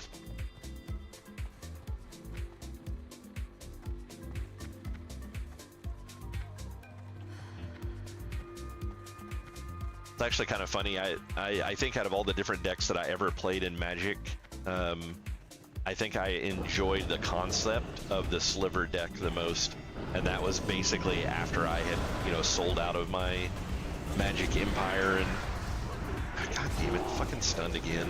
This is so annoying.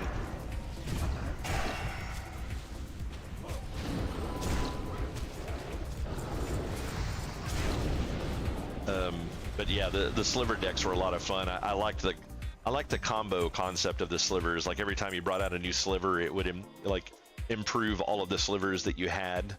Like, I don't know what it was about that concept, but I found that really intriguing and entertaining.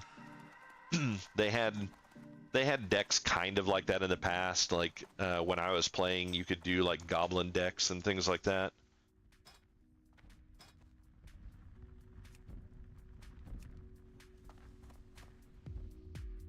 God damn. Fucking in combat constantly. But yeah, they had goblin decks where you could get like a, you know, +1/+1 to all other goblins in play, and, you know, stuff like that. But it wasn't quite to the level of what the sliver decks became, you know, at the later era, where you basically every single sliver had the ability of every single other sliver. So I like milling decks. See, I've heard of milling decks before, but I don't remember what that was. Were milling decks basically like just eating through your library? Is that what that was? The concept of a milling deck is that, because like, either I get your life down to less, you know, to 0, or if you don't have a card to draw from your library, you lose. Yeah. So I'm attacking your library. I'm throwing all your cards into the graveyard. Yeah, you'd use stuff like, I think it was like Mind Blast. Yeah. I forget what the other one was called, but there was one of them where you spent, it was like 1 blue and X colorless, and then that, for however many colorless you spent, you would reduce the number of cards in the opponent's deck by that many. They had to discard that many cards. Yeah, those were, I never really played one of those decks. I didn't enjoy playing in that direction. I always liked big creatures. I mean, that's the fun thing about Magic, is like there's so many different strategies to come up with. Yeah. Like, it's like you've got the red deck, the all offense burn your face deck, perfect for those rageaholic types that are just like, I just want to kill you so much. Yeah. I love some of the old school mechanics that they had as well that kind of got lost over the ages. Like, you can't play most of them anymore, but some of them were just completely broken combinations. Like, I think it was Nettling Imps and Ashnod's Altar. So Ashnod's Altar was, you could, and they changed the rules, I think, specifically because of this combo. But originally, sacrificing a creature, it just went to your graveyard. And they, so you could, the Nettling Imps were anytime there were 3 creatures on top of a Nettling Imp, you could take the Nettling Imp out of your graveyard and put it directly into play. So you would play with 4 Nettling Imps, and then Ashnod's Altar was you sacrifice a creature to gain, I think, 2 colorless mana. But at that point, sacrificing sent them to your graveyard. So once you had 4 of them in play, you just sacrifice all 4 of them. Oh, guess what? The bottom one now has 3 creatures on top of it. I pull it out, sacrifice it. Oh, look, the bottom one has 3 creatures on top of it. It was an infinite mana, engine. And because of the way that it worked and Ashnod's Altar didn't require tapping, you could just do that as much as you wanted to. So you essentially could just say, okay, I sacrifice these set of creatures, I pull it out, sacrifice it, pull it out, sacrifice it. I'm going to do this 1,000,000 times. Here's 1 red mana and 1,000,000 colorless mana. You take 1,000,000 damage from a fireball. What do you do? You know. So it's like that one was really fun. It's like it took a little bit to get it in play. I mean, you had to get all 4 of the Nettling Imps out there, which depending on the size of your deck could be a problem. And then you had to actually get your Ashnod's Altar out as well, and depending on whatever else you had in your deck, it wasn't necessarily the corner post that you wanted to build your deck on. Another really fun one from back in the day that they ended up outlawing, but they had 2 different sets, and I guess they weren't thinking about how the cards would interact with them, or the fact that I guess Lich was kind of a out of print card at the time, so it wasn't very common for people to have it. But they had the Lich Mirror Universe system, where it was, I forget exactly how Lich worked, but when you put Lich into play, your health was set to 0, and as long as the Lich was in play under your control, you could not be killed. And then what Mirror Universe did is it switched your health pool with your enemy's health pool. So you put out Lich, you have 0 health. You put out Mirror Universe, you tap it and switch your 0 health with your opponent's health. Now they're dead because they don't have a Lich. It was the 2-card instant kill move. Yeah, combo decks are what made Magic so fun. But a lot of people thought that they were fair because you got to build that combo. Yeah. It's like the Exodia deck from Yu-Gi-Oh or whatever. Like you got to get all the cards together first before you can do it. Yeah. I used to really love building decks back in the day. It's like it was really funny too, because Fallen Empires, I think even to this day, I think Fallen Empires is considered to be the worst expansion of all time as far as success rate went. They overprinted because of how insane Magic was back in the day. They overprinted that set, and then it also really had just super crappy cards in it. And so that was just a really amusing concept.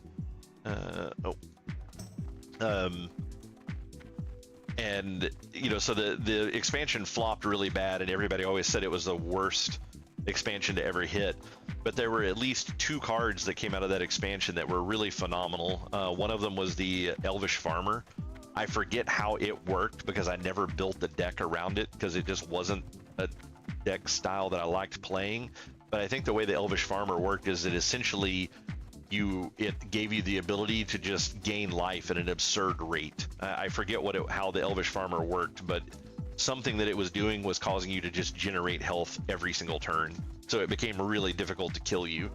And then the other one that was really huge and actually ended up being very influential on a lot of the builds that I made in that era was the Breeding Pit. And the Breeding Pit, I think you had to you basically had an upkeep, I think, of 2 colorless mana, and as long as you paid the upkeep, it would generate a 1/1 creature token every single round. So every single turn, at the beginning of your turn, you would just generate a 1/1 creature, and it was a black creature because Breeding Pit was black, and I think Breeding Pit only took like 1 black mana to get into play, so it was very cheap to get it into play. And I mean, the upkeep on it is pretty rough, especially if you start having more than 1. But it allowed you to play all kinds of decks that had creature sacrifice without having the negatives of the sacrifice. So it was one of the few decks that I ever played that had a Lord of the Pit in it, which was a 7/7 flying trample, I believe. But you had to sacrifice a creature every upkeep, or it would attack you if you failed to pay the upkeep on it. So it was like a really cool card, really neat black card, but very few people ever played it because they didn't want to sacrifice creatures constantly. But with the Breeding Pit, you just have all these 1/1 creatures that have no benefit whatsoever. It also allowed for Minion of Lazurak to be used, which I forget which expansion that one was.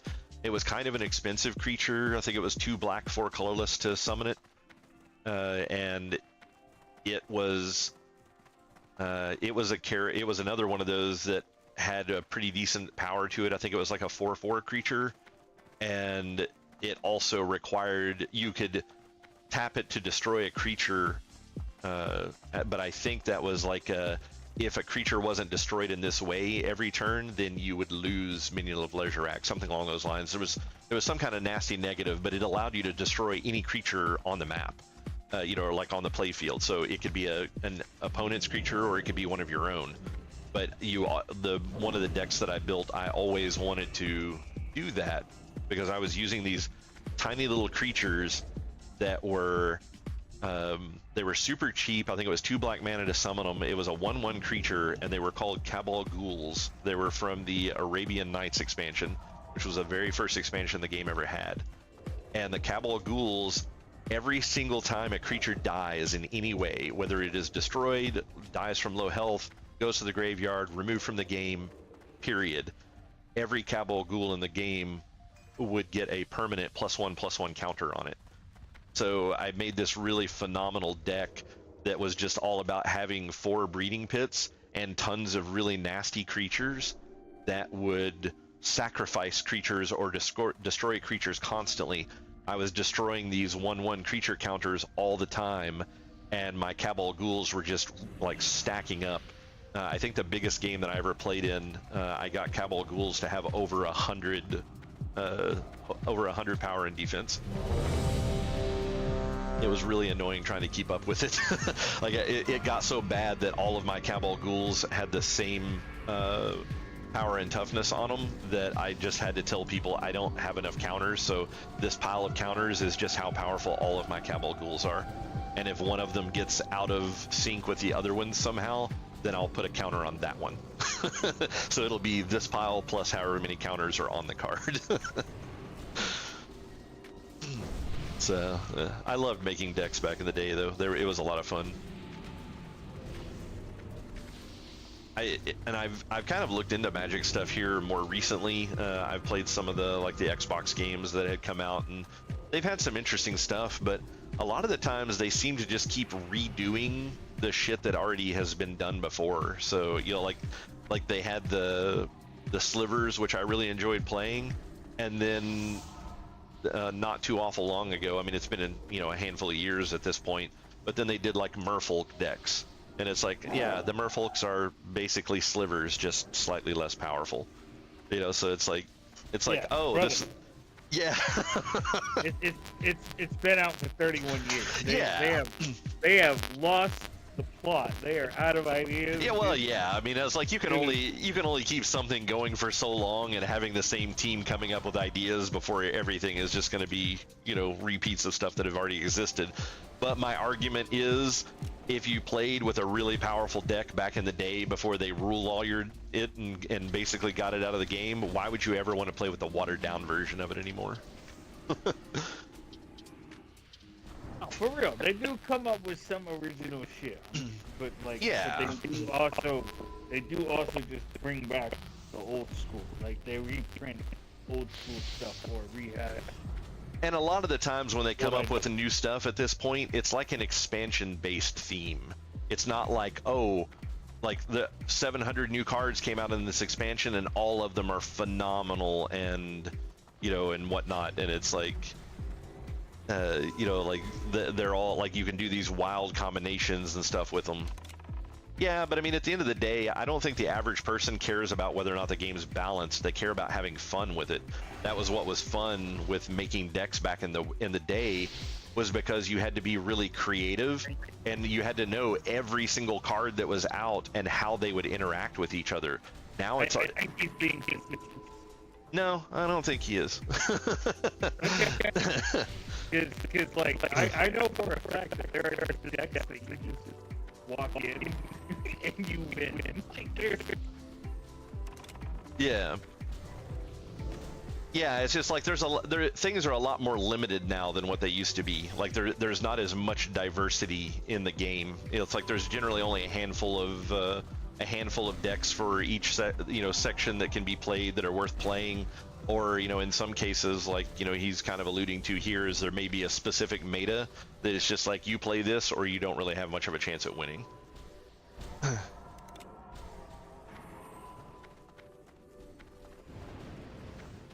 Hey, if it's turned into rock, paper, scissors, I love it. Yeah. Because that's what Hearthstone is now. Like, and I think that's the fairest way to do it. Yeah. Like, you don't know what you're walking into. Yeah, I don't like how Hearthstone plays either. I'm not a fan of it either. Like, I think it suffers from the same problem that Magic does. It's just not fun to play anymore. And it's like, I mean, that's fine, Warfare, and if you have a different opinion, that's totally fine. But I mean, I can argue that you don't know what you're talking about because you didn't play the game when I played it either. So I mean, you don't understand what it is that I do and don't like about the game and how much it has significantly changed. I mean, it's perfectly fine to have different opinions. It doesn't mean that I don't know what I'm talking about. What it means is I don't enjoy the way the game's played anymore.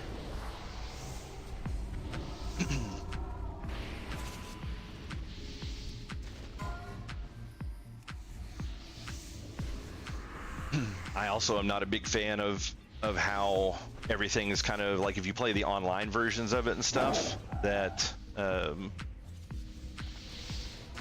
mean, I may not understand the game as though it is played today, but every single iteration that I have gone back to for the game, what I have said has been absolutely true.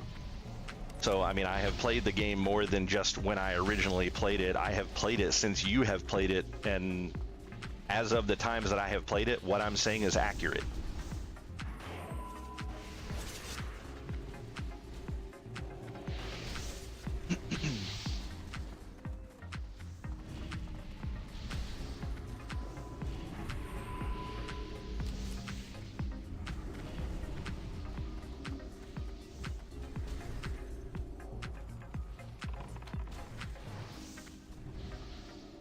I mean, I've played more than starter decks on Arena. I mean, I've played the physical card game.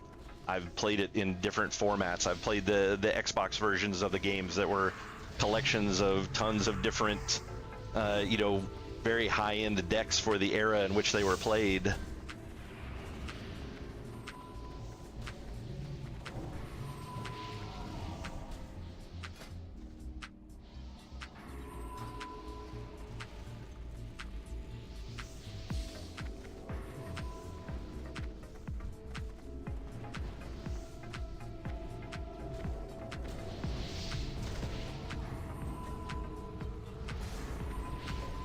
Yeah, it was very watered down, but I mean, it had high-end decks from that era.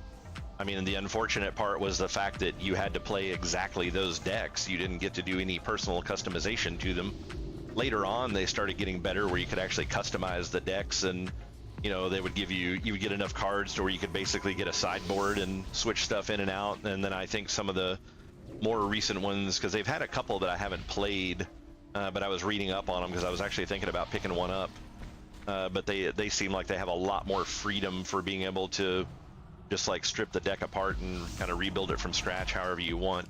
But yeah, the early ones were really bad. You couldn't even change how much mana was in them. They were awful. But I mean, the concept for the deck was there. I mean, the decks were based off of, tournament winner decks, and you were playing exactly the deck that the people won the tournaments with. So it may not be your style of deck, but that doesn't mean it wasn't a good deck or a high-end deck. I think they just started to realize that people have more fun with having some customization to it instead of just playing exactly what someone else played.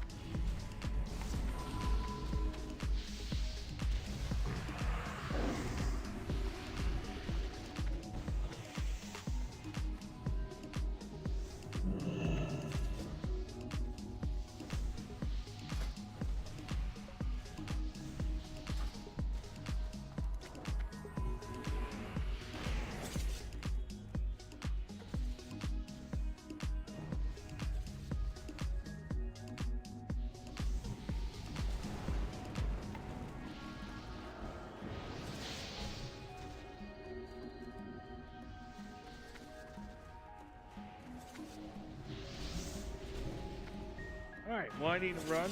You have a good night. Yeah. I'm gonna continue leveling my hunter tomorrow. Yeah, I may still be up farming when you get on, or if Saturday night ends up being worse. Oh, sweet, we got the big named guy again. We got all three of them too. But yeah, I may still be on farming at that point, unless being a Saturday night things are even worse than they were last night. Then I may just call it and then play tomorrow instead when everybody has to go back to work and they won't be on all night long.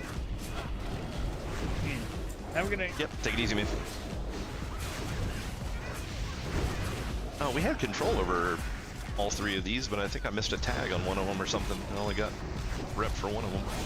Rip.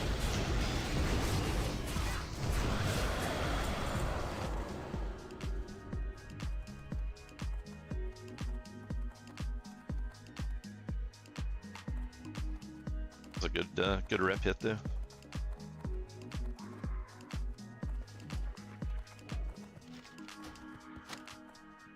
Like, you get so many greens and crap like that when you're doing these that you occasionally will win something, but it's like the chances of winning a purple or a blue are pretty slim.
Oh, there's another Orb of Deception. The prices on these things have got to be tanking. I think somebody said these things were going for like 2,400 gold or something like this. I mean, it's like we're finding these things left and right doing this stuff. It's like the value on those are going to be nothing. I understand now why I've seen people sitting in towns begging to buy them for super low prices. It makes so much more sense now.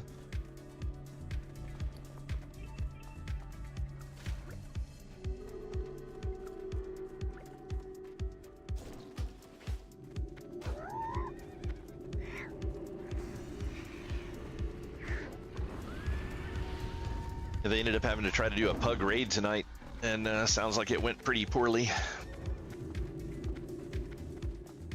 I, of course, blame Matisti.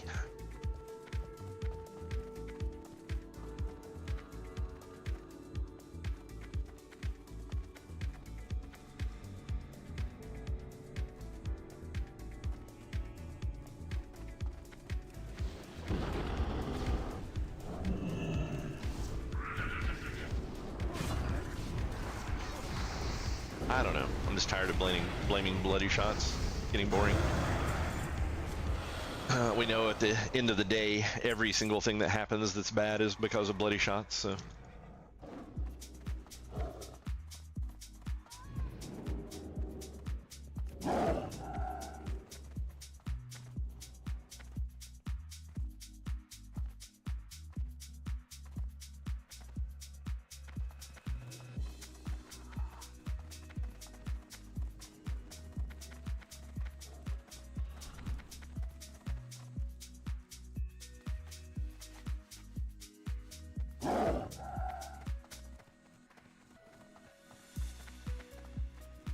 Blame bloody hype, yeah.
I really need to get that rune. The sad part about it is by the time I actually get around to getting it, I won't need the rep anymore, so it'll be kind of pointless.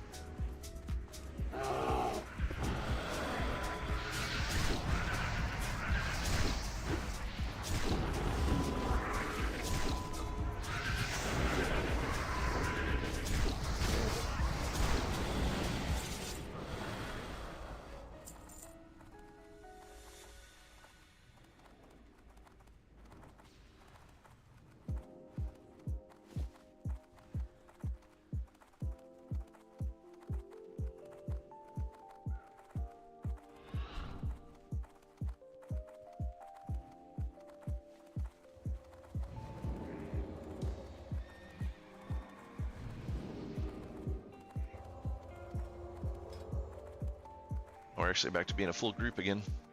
I was surprised when Wes and I went back in that we actually had room.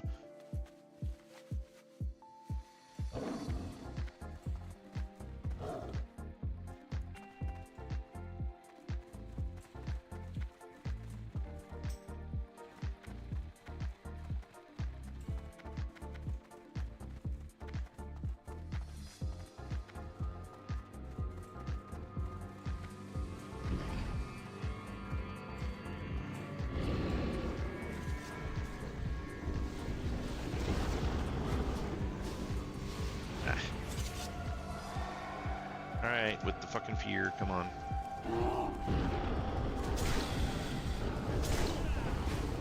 Lost like over half of that fucking rep because of goddamn fear.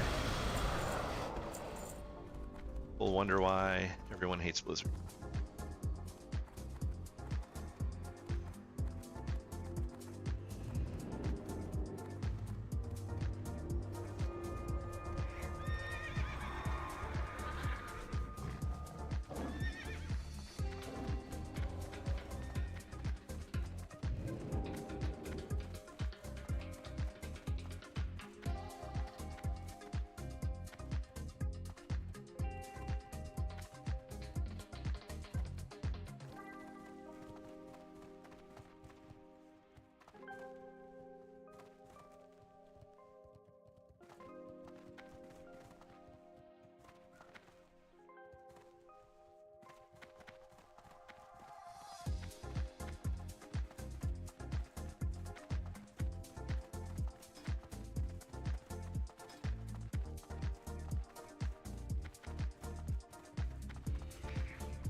Popcorn.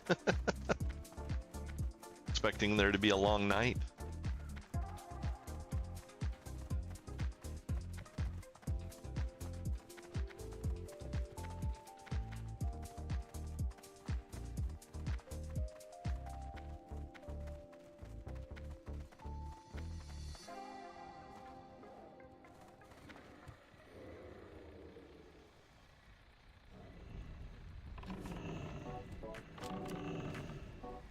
Oh, Bloody Shots doesn't make the brightest decisions sometimes.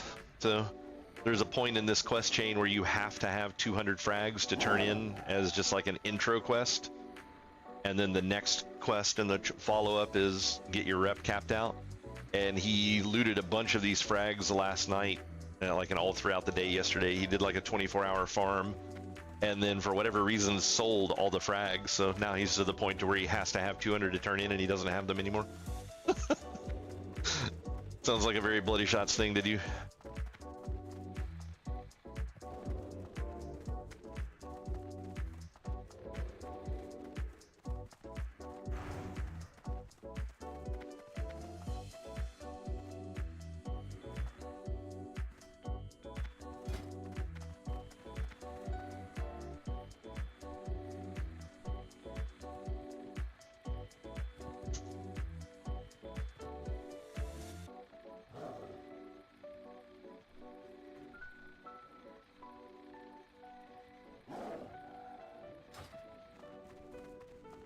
I don't know. It all depends on when he sold them because they were already stupid cheap yesterday. Like I sold off mine, all the excess that I had last night for 1.1 gold each. and they're going for like 0.7 now, so you couldn't quite buy back twice as many, but you would definitely make a little money.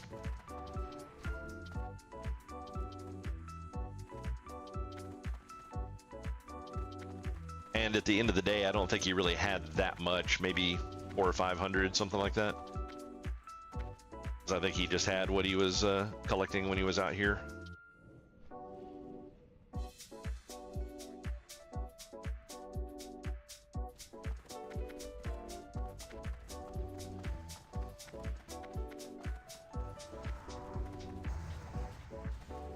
Yeah. But instead of buying back, he's out here. He's out here actually fighting. Out here fighting this stuff instead, just trying to get more. Just funny. Oh man, we got a lot of tags on that one.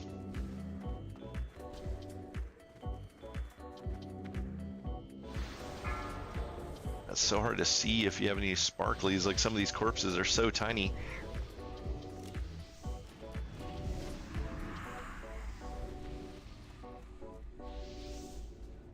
Yeah, we got a bunch more tags on that one, but I didn't get any loot. Sucks.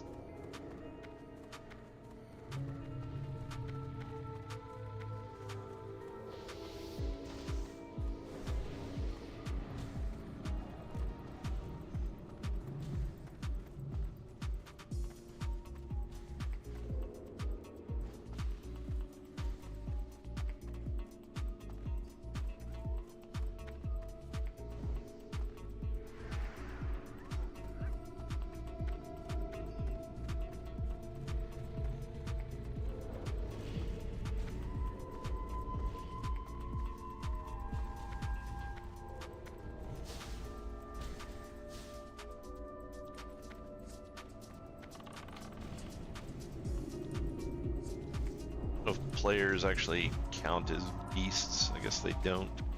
Even though technically Fear Beast works on them, on druids.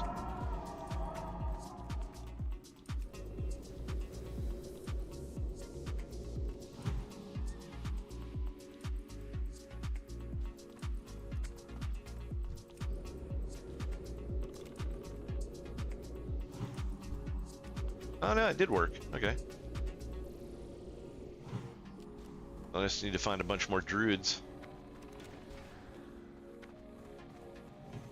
That was the same tiger I healed earlier. Yeah, it was. Thought it was somebody different. Oh, there's a different one.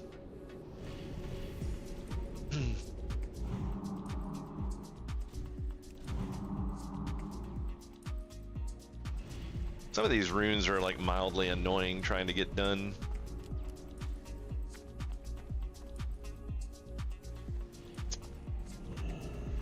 I don't know how to take that, Matisse.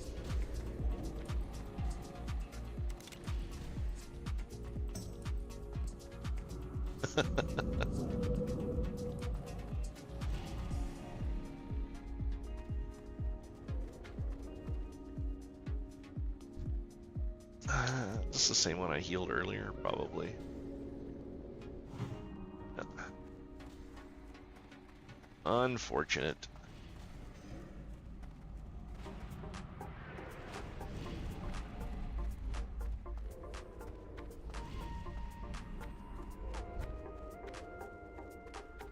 Not enough druids here.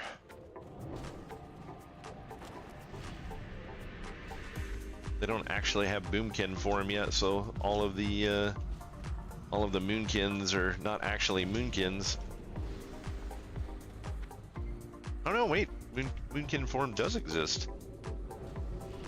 I didn't think they had that until TBC. It must have been added. Did that count? No. Oh, of course. So boomkin is not considered a beast, so can't heal those guys. Worthless druids.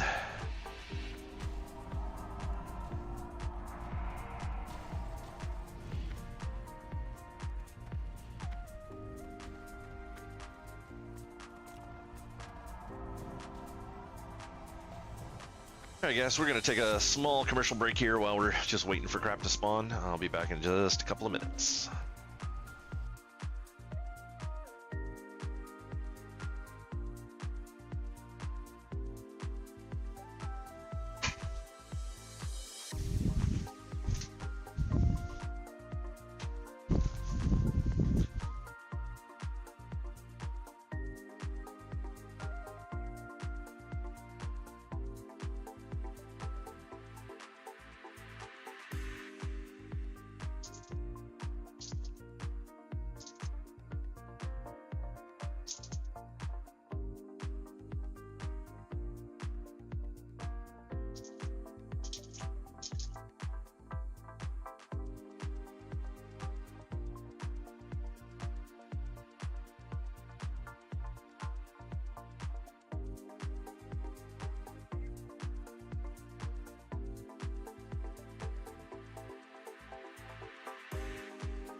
All right, and we're back.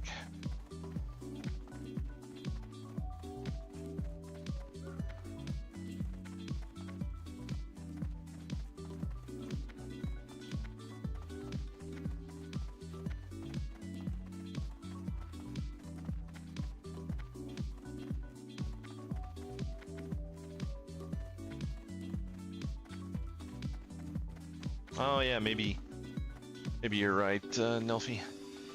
Not sure on that one. Like I said, didn't really play druids. Definitely didn't play boomkin.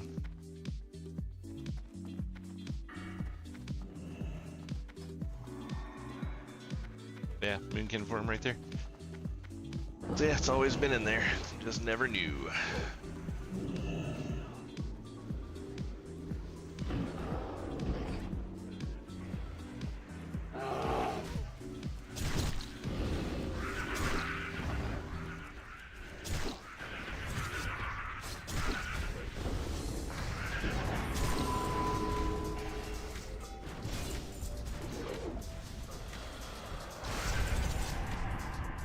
Oh, last second mind control.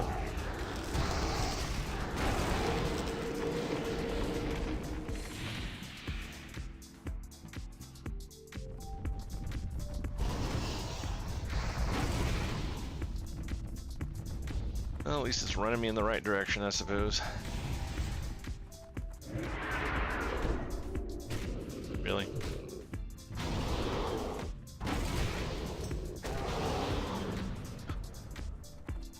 I was gonna end up killing that hunter pet.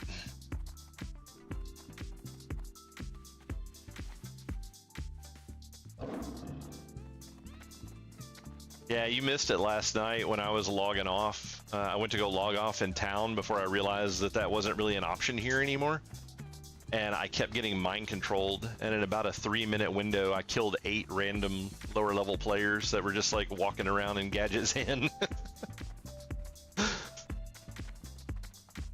It morphed me into cat form, and I just ran around just slaughtering people.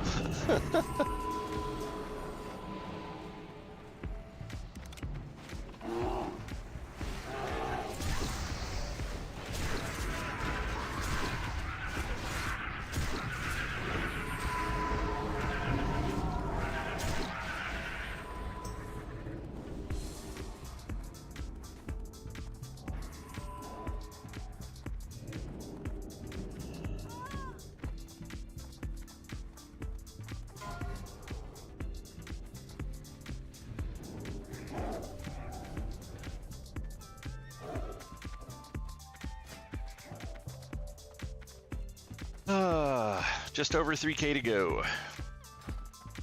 Well, at this rate, I might actually hit the 36,000 before the stream's out.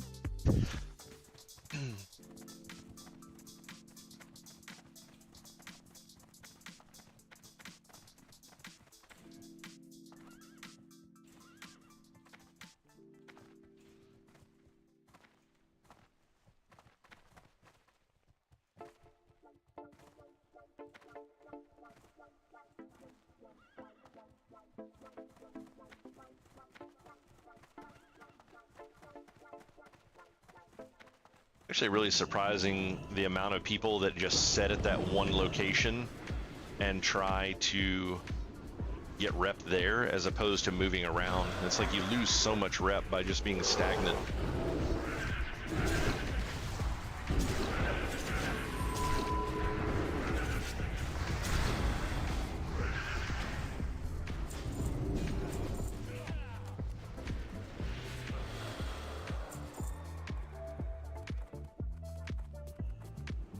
Was Cyclone a thing that they added later? Wasn't that like a Burning Crusade skill, maybe?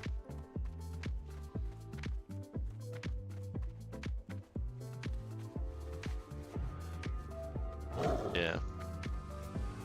I keep feeling like I should be cycloning these people to get mind controlled, but I'm like, I don't have the spell. I just couldn't figure out if I just hadn't trained it or what happened.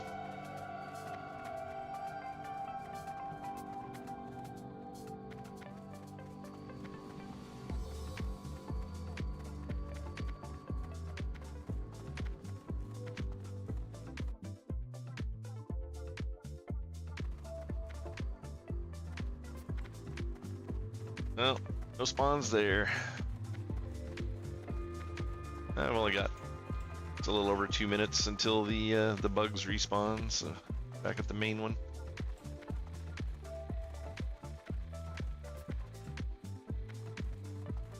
Wonder how we will fare this time. I'm actually kind of surprised, like I said previously, how frequently people get this. Like the bugs are completely one-sided for a long time. I think we have lost far more bugs over the past like 2 days than we have gained by a pretty significant margin. I think a lot of the times it's because if you're in the roving group, a lot of these people aren't paying attention to where the bugs actually spawn from. But they pretty much spawn in the exact same position every time they pop up. So, you know, like if you throw all of your AE down in those particular locations, then you're far more likely to get them, as opposed to just doing it randomly when you have no idea where the mobs actually are. I also kind of wonder how much these guys try to coordinate the classes that have higher chances of getting tags versus other ones. Like paladins at the end of the day are a very poor option for getting a tag with AE. They can do a lot of AE damage, but there's a pretty significant gap between the ticks on their consecrate. So there's windows that things can spawn and they don't take any damage and then get hit by something else, and then the consecrate will tick on them, but you've already lost the tag at that point. Like the hunter traps are really, really good. The majority of the time hunters will get priority. There's another class that people have been saying, I guess one of the newer skills that maybe warlocks have gotten from runes, that that they have a pretty decent priority on tagging groups of things as well.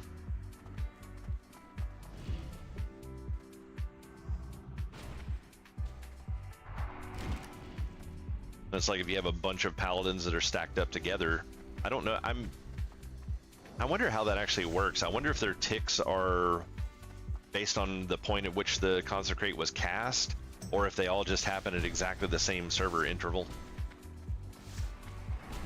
So like if you have 5 paladins that are stacked together, do you have 5 times as much chance at tagging things because the damage will hit at different points? Or will they all tick at exactly the same time, so there's no difference between having 1 paladin and 50 paladins stacked in a pile? 5, 4, 3, 2, 1.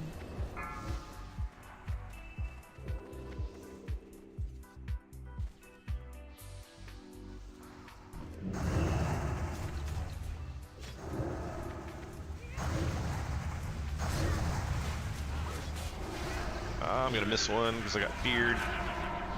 I feared a second time? Jesus. We got like 6 of those. I got feared 3 fucking times in a row, like back to back. They lasted for like 2 seconds apiece. So fucking annoying.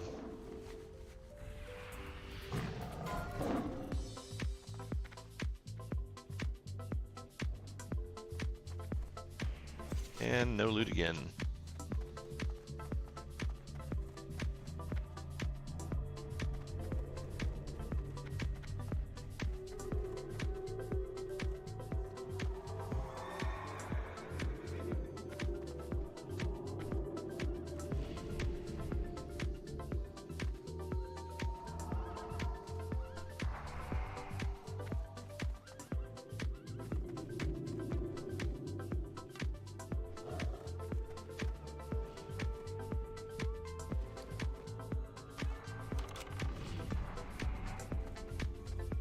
I have 7 more spots for loot, and then I don't have any more room.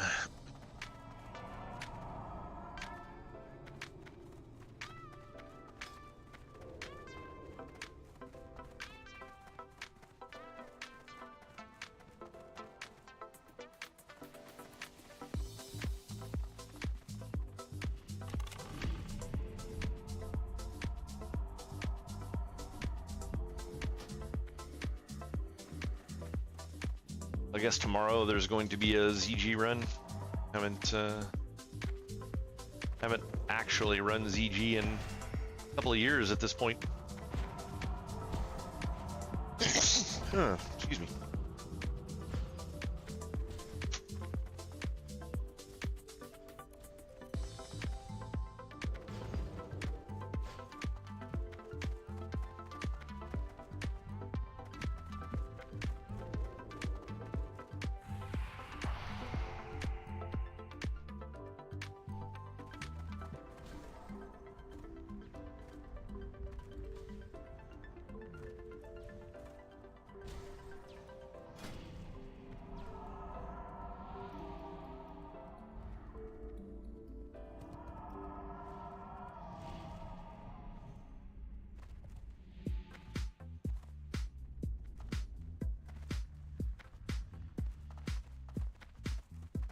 Less than 3K to go to be out of hated. Good times, good times. And the other group is starting to lose people. It's honestly, it's pretty early for them to have any significant issues, but the fact that they have room for 3 people at the moment's kind of surprising. But most people generally tend to want to be in this group. Nell's having to work an overnight shift tonight. She doesn't get off until like 6:30 in the morning. I go out to have lunch with her, since normally it's a significantly larger pain in the ass to get downtown when she's working. So thought it might be fun to go out and do that. But I'll end up losing my spot, so hopefully I'll be able to get back in when I get back. I should be so close to being done. I don't think it'll matter anyways. It's like I don't have to have the next steps done for like I think until Thursday or Friday. I guess technically it'll be Friday or Sunday, because Thursday will be Thanksgiving for all of the Americans in the channel. Not you, Matisti. No Thanksgiving for you.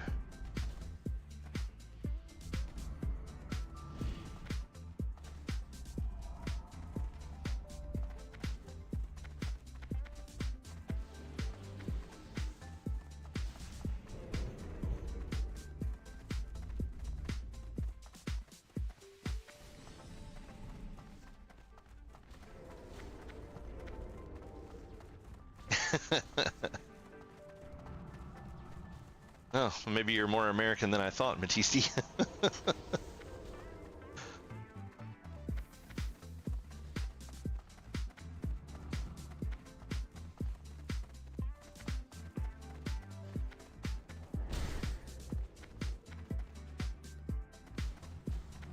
No new hunters out here. So I've got this building inspiration. It's part of the new rune system they have. So I have an idol here that wants me to heal 10 different beasts, and then I can get a new skill. Not one that I would use. Obviously, it'll be some sort of a resto skill. Life bloom, maybe. I don't know. I don't actually even know what the healing skills are. But been kind of an annoying quest to do. I actually had this idol back when I played SoD the first time around, and never got it completed.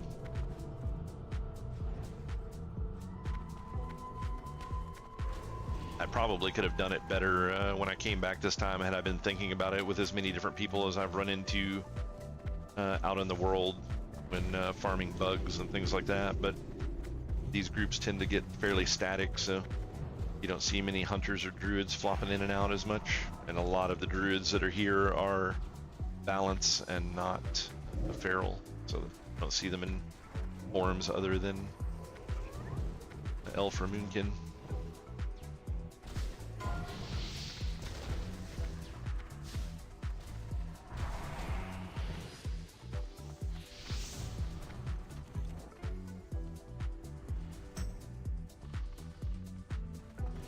Alright, captain's time. I wonder if we'll look out and get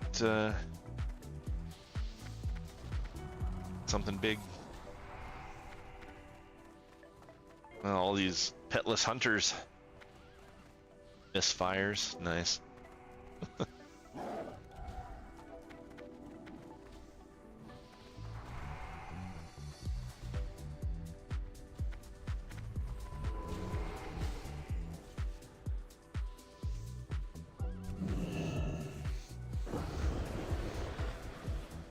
I know, big guys.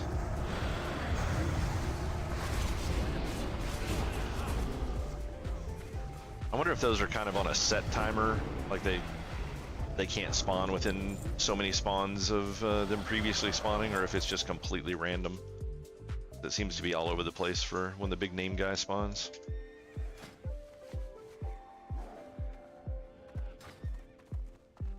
It's funny, but there's something wrong with Z-Pearl. It's showing me as negative 8575 out of negative 6000 rep. I don't know why it's having that issue. Previous iterations of the game, it would track reps below neutral with no problem. So.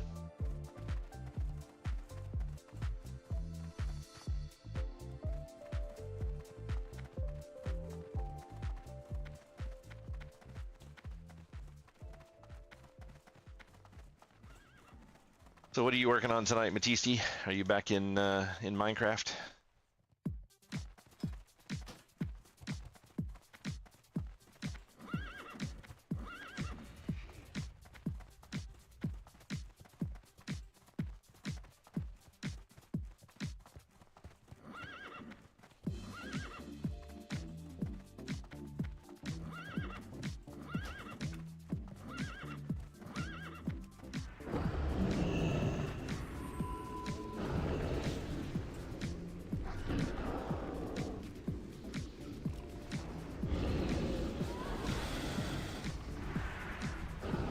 What's that guy?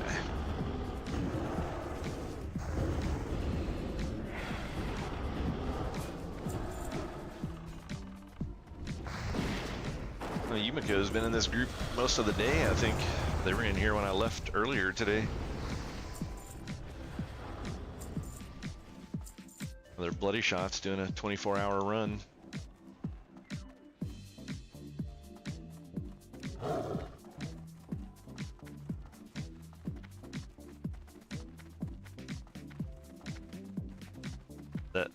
That's kind of concerning.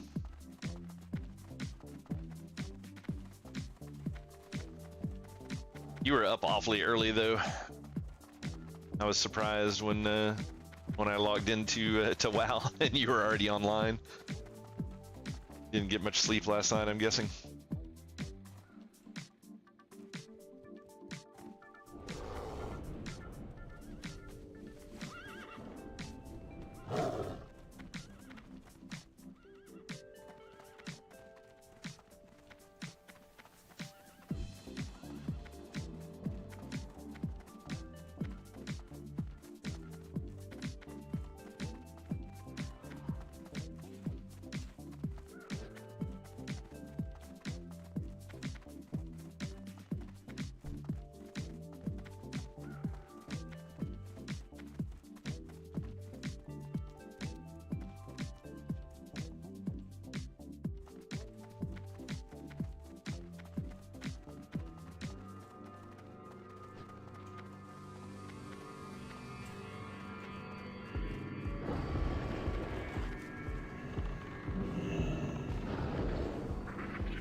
Probably should change my buttons around some for while I'm doing this so I don't have to keep clicking hurricane. It's really annoying.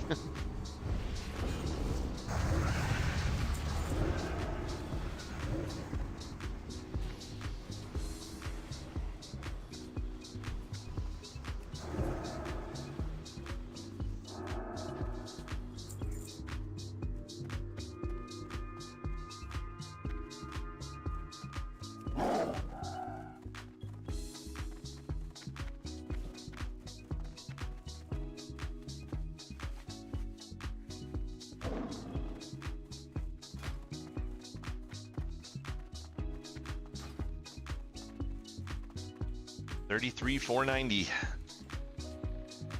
Getting closer. Yeah, I don't even know what it's tracking up here. It's like that's not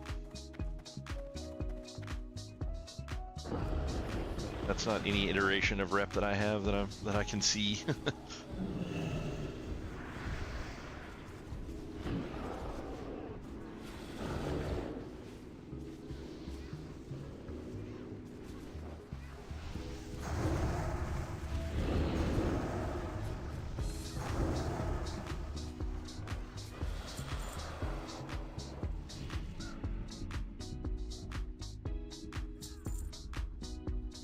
Somebody else just hit 29.99 of 3K neutral. I want to be there. I want to be done with this.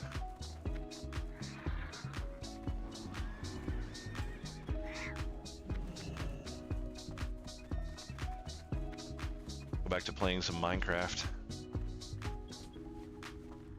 Maybe I'll do that. Maybe after I finish this, my next stream will be a Minecraft night.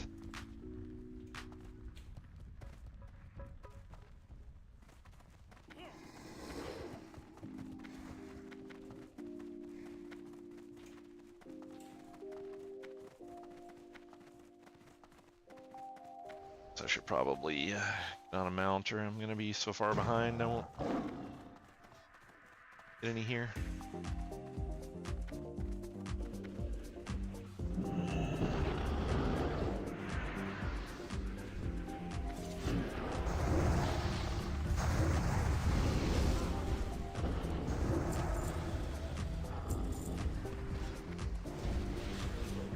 I thought those things were coming after me for a moment. I was like, no.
Oh, that's hilarious. People are actually trying to buy spots on the roaming group.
So somebody agreed to leave for 1,000 fragments. I guess that's all that they need to finish their rep grind.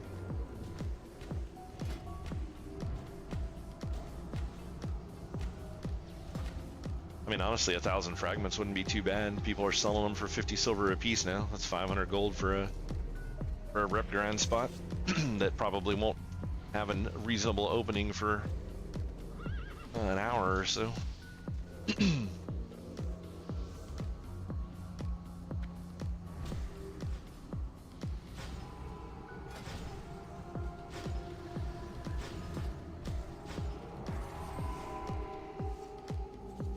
Be really close to 36,000 by the time stream ends. I don't know if I'll quite make it or not. Will depend on how lucky we get with bugs and how many hits I can actually get off on them from this big place here.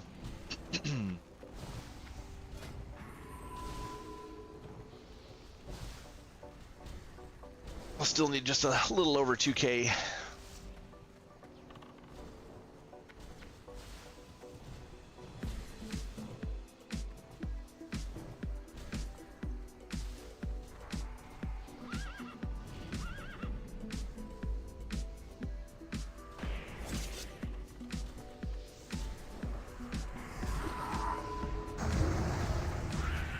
damn it. Are you fucking kidding me?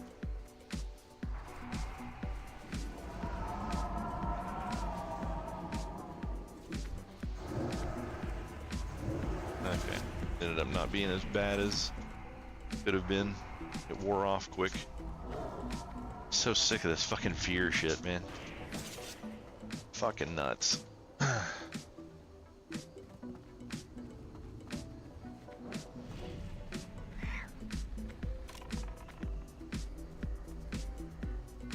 So that was a pretty good hit.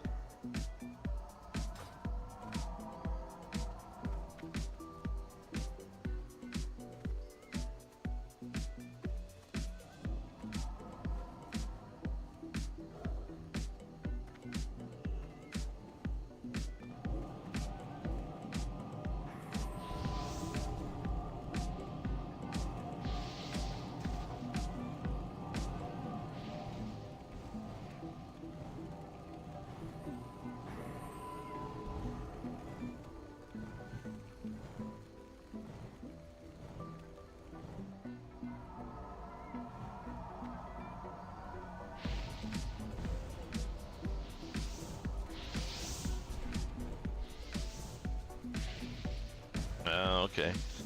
We ended up picking up the leader from the other 40-man group that was out here. He said they're good people that understood how to tag stuff. All finished the rep grind and left, and that's why they haven't been tagging so well here lately. They said they keep replacing them with melee that won't use macros for targeting. It's pretty funny.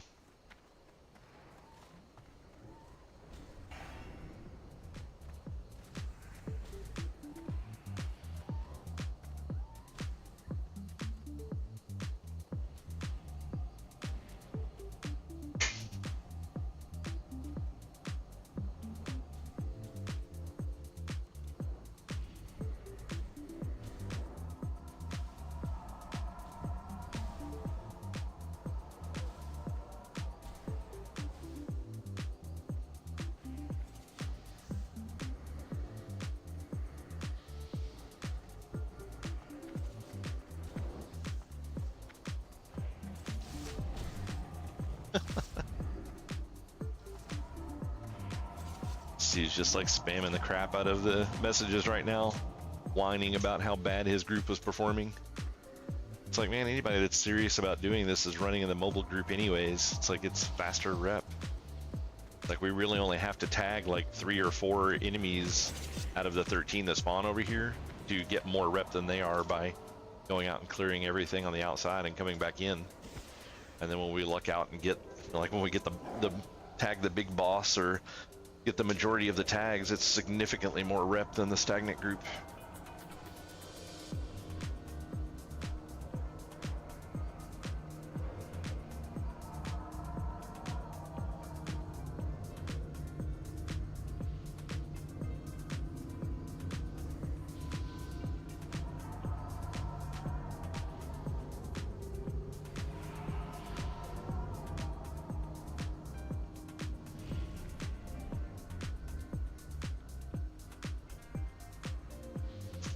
I don't understand why this does this.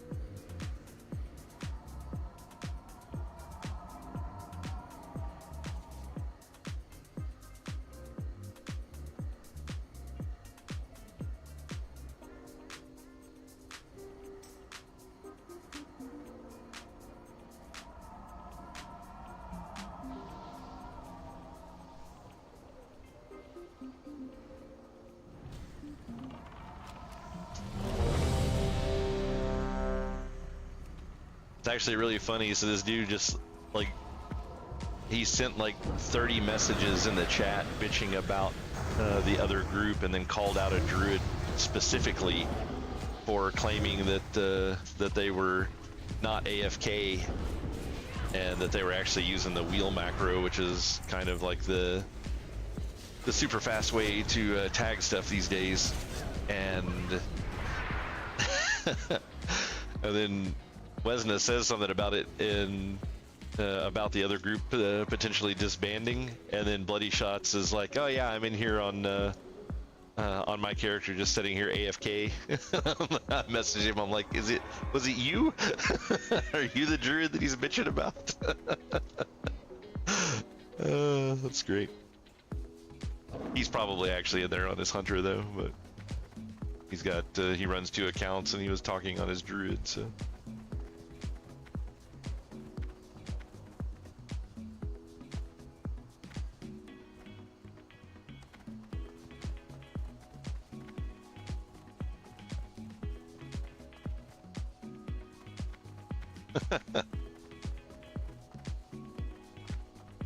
People are getting bored. Somebody threw up a topic here. It's New York versus Chicago versus Detroit pizza. Discuss. And then some random person in general chats like, what about St. Louis pizza? I didn't know St. Louis had a big following of pizza. I mean, any more than any other random place in the United States.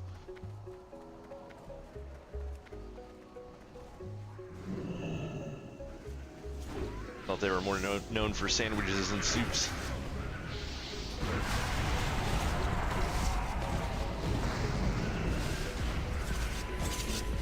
What's that, Warfrin?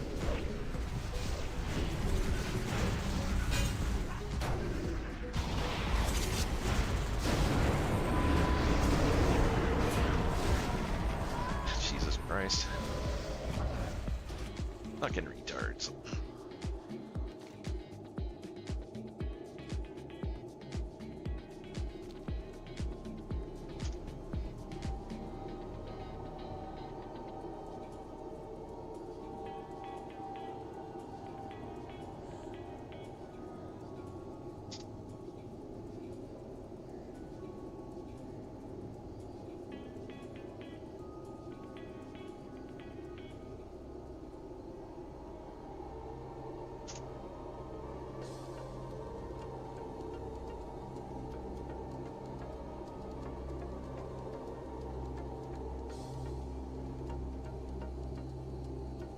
Well, that's interesting.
So fucking retards killed me and caused me to miss 2 places of rep. Fucking douchebags. Like, people that are MC'd are very clearly fucking marked. All you gotta do is fucking CC them.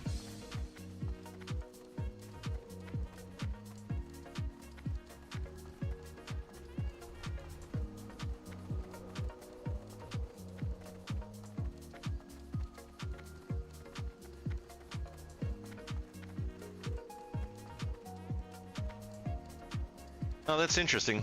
Yeah, I don't think I've ever heard of that. Is it some sort of like a blend, or is it just like a different type of cheese? I don't think I've ever heard of that before.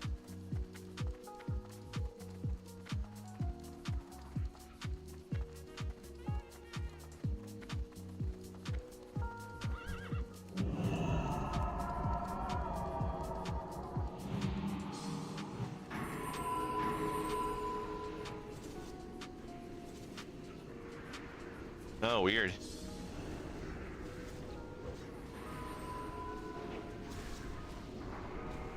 Just how Matisse likes his dates. White and greasy.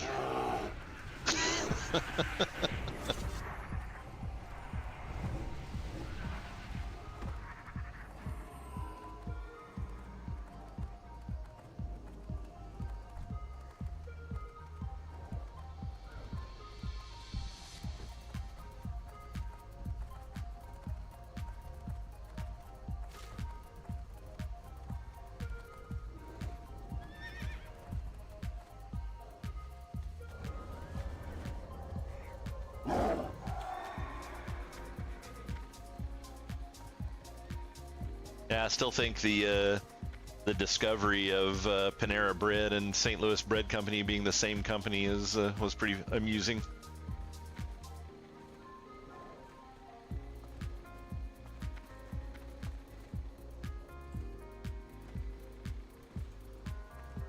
Kind of disappointing though. I like the old school one back when you first introduced me to the place. It's like most of the stuff I got from there back then they don't even have anymore.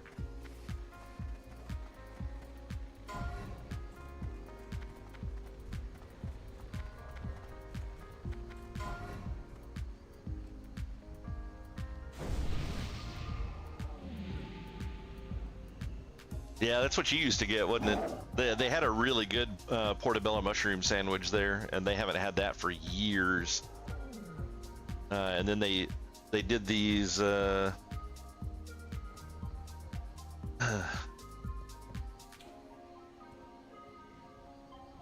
did these things for a little while. It was some sort of a hot bowl, but it was like a chicken and quinoa soup. It was really, really good. But it was a limited time thing. They only had it for like the fall, and then I don't know if they ever brought it back. It went away during the winter, and then I don't think they brought it back the next year. So I don't know if I just missed it and like missed the window that it was there for or something. But it was actually a really good meal.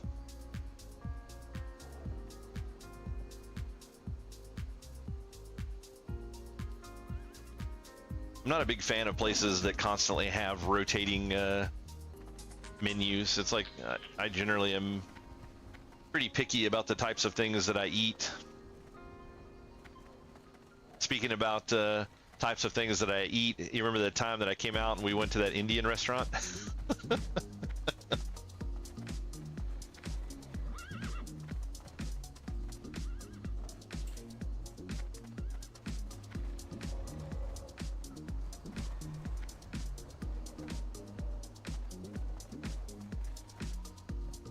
The time it was we went there and ate right before I left, and then we came back to the place and I had to blow up your toilet.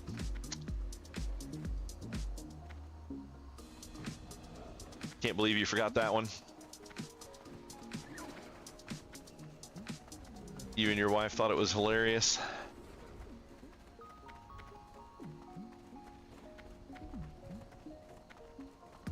Yeah, pretty much.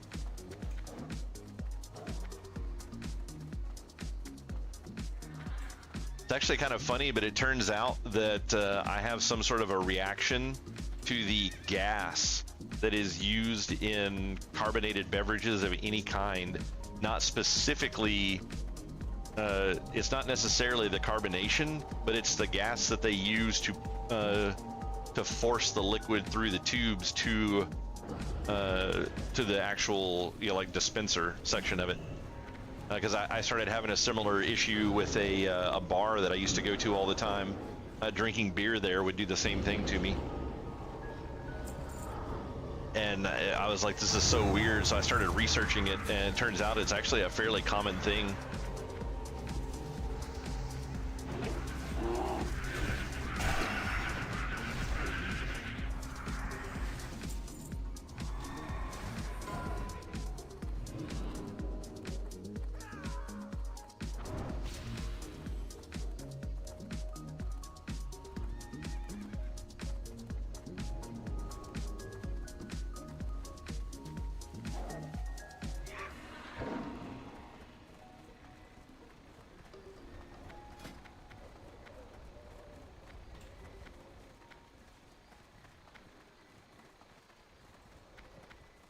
Well, getting closer. And actually, it looks like this number, the representation of this number is the difference that I am to getting to negative 6,000. Like the negative 6,000 and the 32,000 are considered the same number. So once this is 6,000 of 6,000, this rep will be done. I don't understand why that's broken like that, but it's really weird.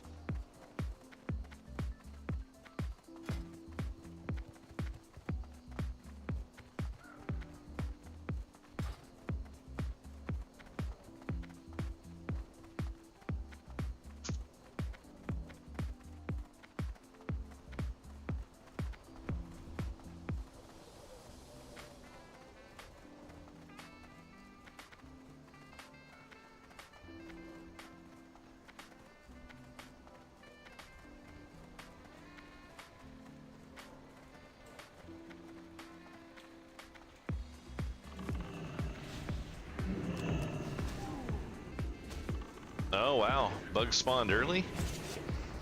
Yeah. That's crazy.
$1660 to go.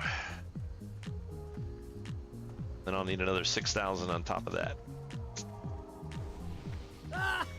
But yeah, I think this will easily be finished up tonight. I may even just go to bed early and finish up the rest of it tomorrow so my sleeping schedule doesn't get completely blasted. I had been going to bed at like 4:30 or 5 in the morning, and then since I started doing this, I've been going to bed at like 10 a.m.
Thought I picked up a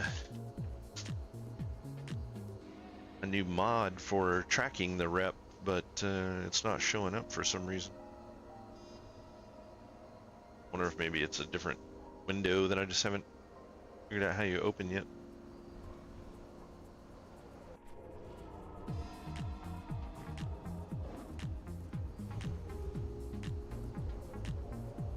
Would have assumed there would have been a different button up here.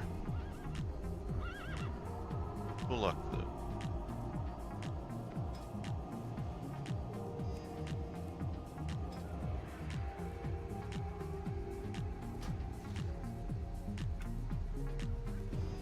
Not downloaded.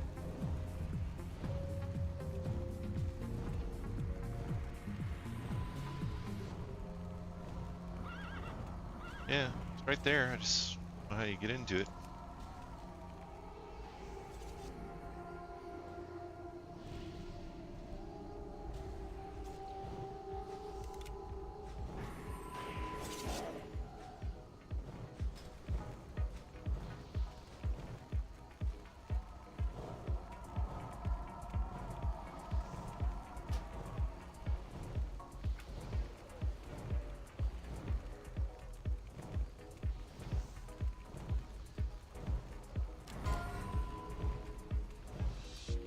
Pay attention who the leader of this group is. Hopefully they'll still be here when I get back, in case Wesna has to leave.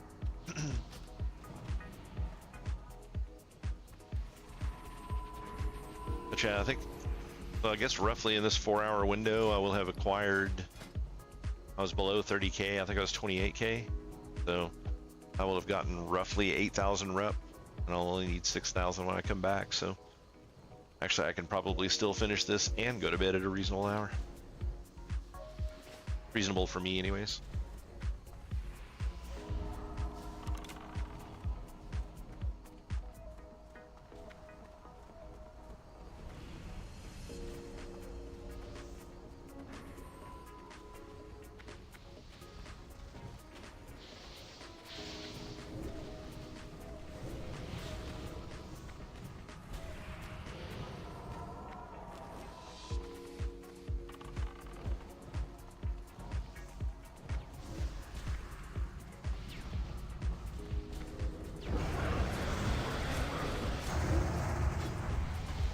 This would be a good hit. We got all three.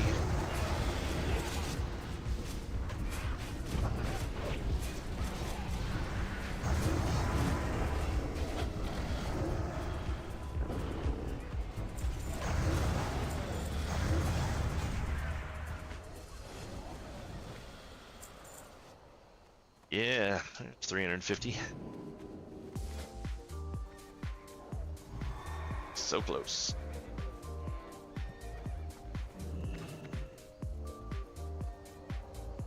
Probably have enough time for one more, maybe two more spawns of those guys.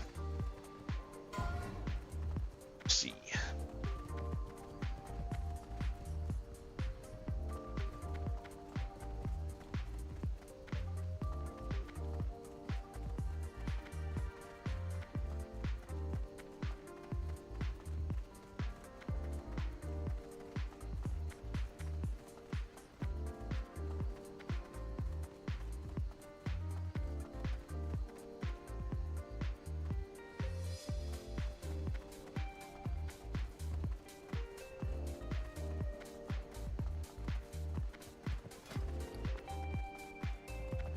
Yeah, picked up three more random items. I've won 2 blues out of the stuff that drops, but it's never one of the big sellers. I would love to get one of those orbs. Orb of Deception would be some quick cash. I'm actually interested on how much this is going to just impact the cost of things in the game in general. They're doing a lot of weird things this time around. So for one, both times that this has happened before, I think it's the point at which you ring the gong is when the war starts, and it's roughly a 10-hour event. And this thing that we're running around doing right now is normally what's available during that 10-hour window. So generally this is a very short event going on, and it's going to be lasting in this version of the game for like 14 days, something like that. So significantly longer. And it's not necessarily just the increase in the amount of rep, but I mean, it's also like every single one of these big dudes that we're killing is dropping a guaranteed blue item.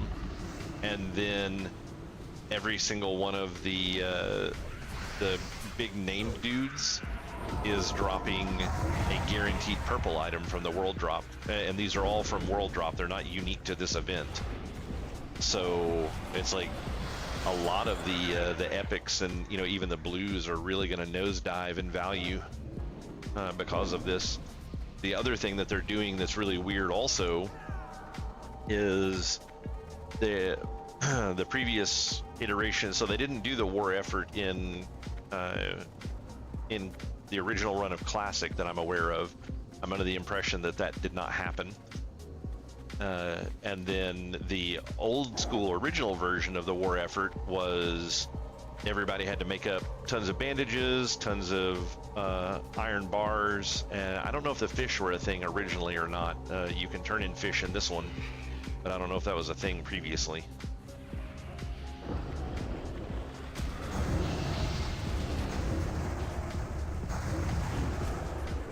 And you would just turn in a bunch of these things, and like both sides had so many that they had to turn in, and the gates, you wouldn't get the option to ring the gong until the war effort had been completed. But this time they're leaving the war effort because they have these commendations that you get for turning in all of those various items, and they've added items that will give you world buffs. So basically, like the buff that you get for turning in the Onyxia head, you can turn in 50 commendations and get an item that you right-click, and it will give that buff to your entire raid party. It's a one-time use thing, but they said that they're planning on leaving that into the game beyond the gates opening, so you'll be able to continue to turn in stuff for the war effort to get commendations, so you can keep getting these these items that will apply world buffs to your raids. And since they're consumable, that means people are going to be collecting them and turning that stuff in non-stop. So the interesting part about that is they're causing a lot of the blue items and the purple items to nosedive in price with this event, and then they're causing all of these other types of items like rune cloth or the various bars and stuff are going to have a value for quite some time, because people are going to be wanting to turn them in to get these buff items. So it's really going to kind of shake up the economy in the game. Which honestly, if they're going to keep doing, like, this game is so figured out at this point, everybody knows pretty much at this point every single item that is necessary to do various raids and stuff like that, the different types of things that you really want to go out and farm the crap out of because they're going to be really useful at XYZ point in the game. It's like the beginning, everybody wants fire resist, and then for AQ content, everybody wants nature resist. So if you farm up a bunch of that crap and then put it all up on the auction house right before that content comes out, you can make a fortune. And it's caused money, like costs, to go through the roof on things. I think one way to kind of balance out future iterations of Classic and things that they do is that they need to make minor changes to how things work, just so people won't know what it is that they need to farm and make crap loads of money on. Like, I think it would be funny if they just like randomly change Molten Core to be like cold resist. Like everything in there is just cold instead of fire.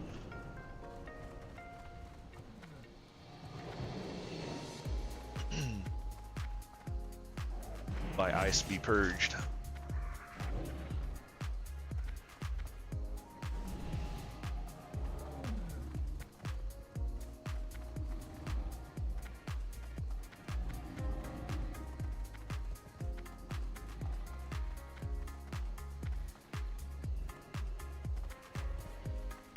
And honestly, I don't even know if that would be enough. I mean, because at the end of the day, most of the resist gear that you get, a lot of it's crafted.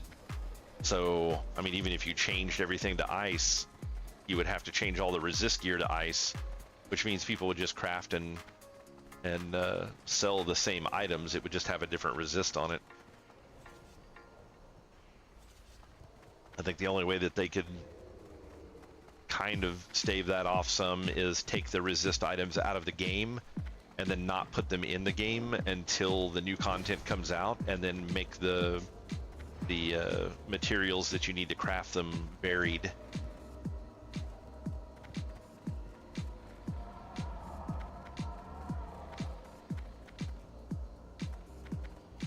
So that people can't just like backlog a whole bunch of this stuff and wait for content to come out to get rich quick.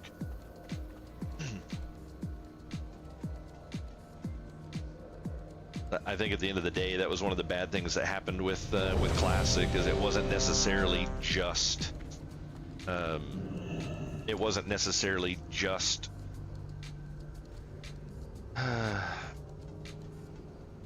like GDKPs and stuff that really made the difference with the amount of gold people wanted to buy in a day.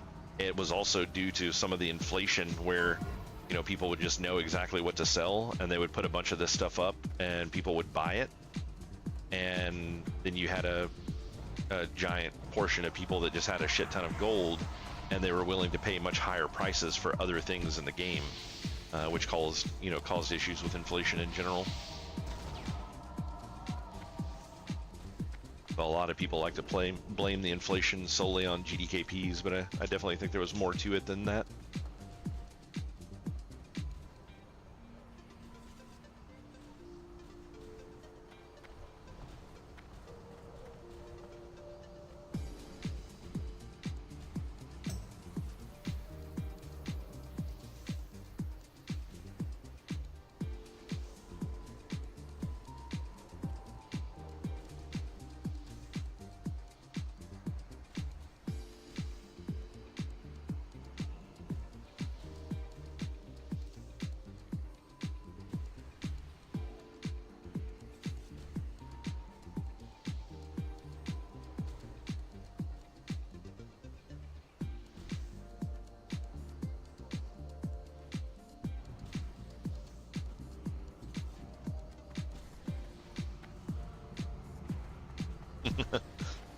Oh man, wasn't as fired up about the BWL run earlier. I guess it it went really, really poorly. They only killed like 4 bosses and then ended up quitting. I mean, at the end of the day, Bloody Shots just created this. It was a bonus run, and he created it just so he could go in and kill the second boss. I think it's the second boss. Oh no, third boss. Sorry, went in so he could kill the third boss just to get the head for this quest line, because he wasn't originally going to do this rep grind. But then when they came out with this really easy version of it, he's like, oh well, maybe I want to mount as well. So he put up a special run, but almost everyone in the guild had already run BWL because they have a Thursday and a Friday run for it. So people were like bringing alts and stuff like that, and then they had to get a bunch of pugs from outside of the guild to do it. Oh, excuse me. Which basically means that they had a lot of undergeared people in there, and it did not go well at all. He got the head out of it, which is what he was after, but I don't think Wesna's super happy about how things went down, because I think she actually wanted to go through the whole thing and get gear for her character, which I don't blame her. So now there's a lot of people saved to a run that's not going to happen.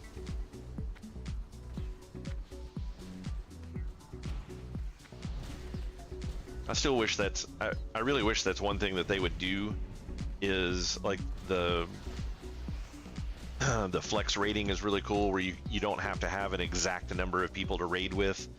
You can go up or down a little, and it'll adjust the difficulty slightly based on the number of people you have, so it gives more flexibility. And you know, somebody calls in at the last moment, you don't want to get some moron that doesn't have gear, doesn't know how to do mechanics, so you can just kind of do it with fewer people. That's you know, that's a big benefit. But I really would like to see the concept that they have from retail, where you can just keep going and doing the same raid over and over. You just only get a chance at the loot for the very first time that you kill the very first time that you kill a boss. You get a shot at loot, but every time you kill it after that, you just don't get any loot. So essentially, you can just, you know, if you want to go help a group of friends or something and go through a raid, then you can just go and help them, and you're not going to get any loot out of that run, but you know, can still go and help people out and guarantee that the raid will actually function and be well, and not just have a bunch of alts that don't belong in there. That was a big problem we had with Cataclysm and Wrath Classic as well. It would have been a lot easier to recruit people for various things.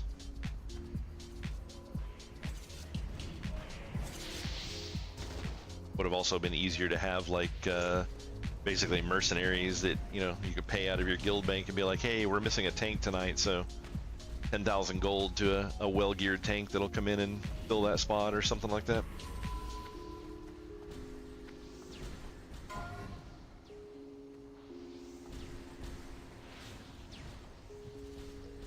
A lot of these guys are blasting too close.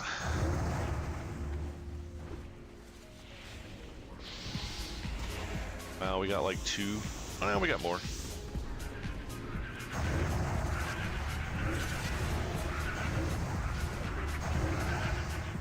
Ended up with 5 of them. Weird how the bars fade in and out on them so badly sometimes. It's like sometimes it looks like you didn't get hardly any at all, and then all of a sudden a handful more bars just appear. I need to go in and see if this add-on has, like, I think maybe it's too restrictive on... Oh, looks like the raid lead is leaving. Yep. Guess he got what he needed. Oh, I'm so close. 1,015 to go. I don't know if it's gonna happen though. That's a lot of rep to get in a little amount of time. I guess it depends on how many of these captains we get when they spawn. If we get all 3, then I'll have a chance. If we don't, then I'll have to wait till I get back.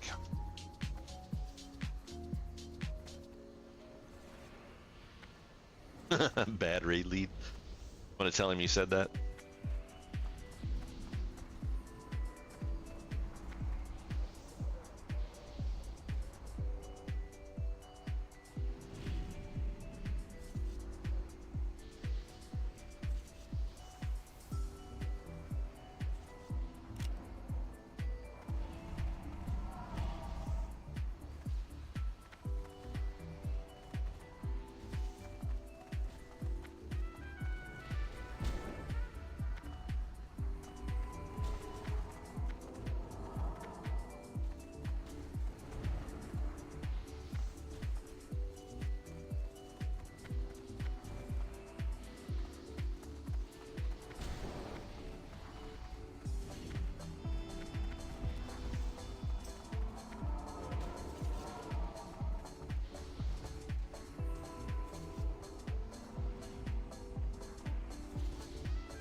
we got all three. Nice. It's another 350 there, so.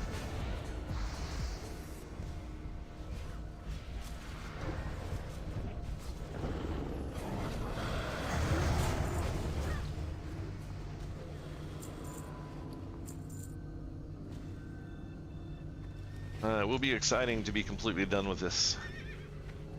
Like, sometimes this stuff is fun to do, but then sometimes, like, I kind of would like to go just play the game. Like, I still need to get dailies done today. It's like 50 gold, pretty close to 50 gold worth of quests, and you can only do it, you only have the option to do it once every 2 hours, so it's every even hour.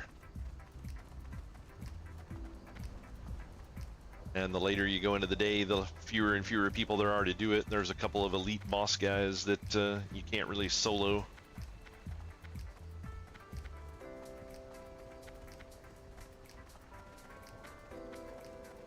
I probably should have went and done that before I came here, but just wanted to get this stuff done and out of the way.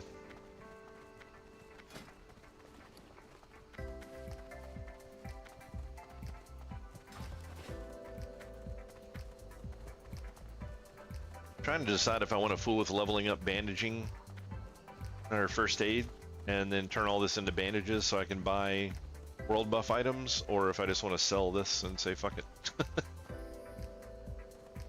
Green cloth is probably selling pretty well right about now. Oh, that's a big spawn there.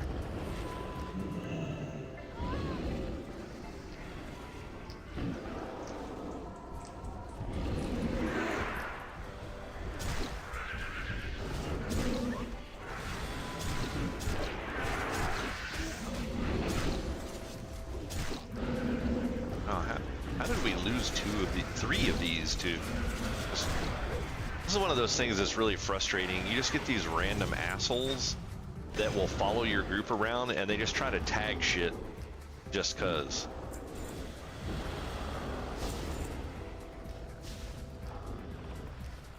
And then, so then basically this group just killed that shit off for some random asshole. And then they don't understand why we write their names down and remember them and won't invite them to groups in the future. They get all butthurt about it. It's like, dude, you're fucking over 40 people because you want 15 points of rep.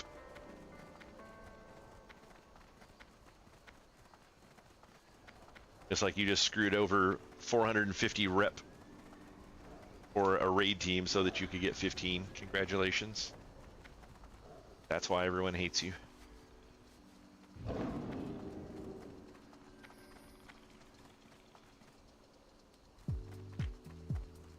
Or actually, like 600 rep.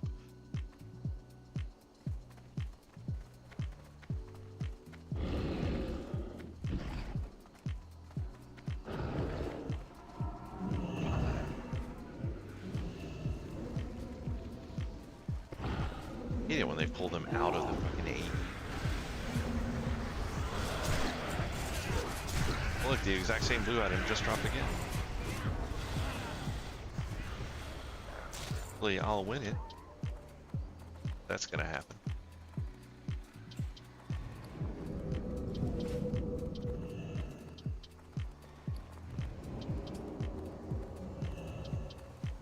It's the thing, it's never good enough. If I don't win it, I'll be annoyed. If I do win it, then I'll just be annoyed that it wasn't a orb of deception.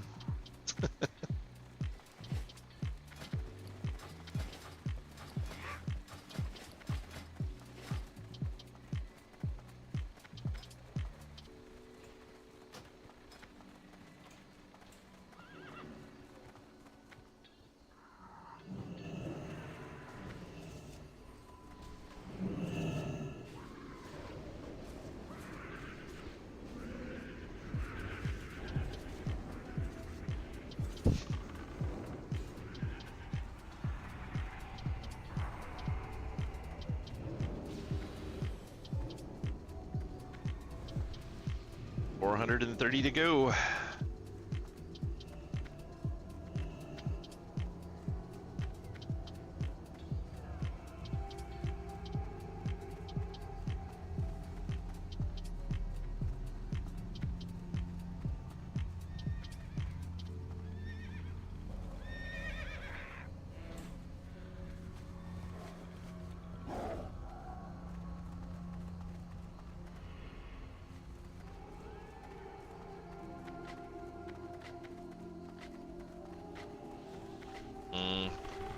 on foot on this one.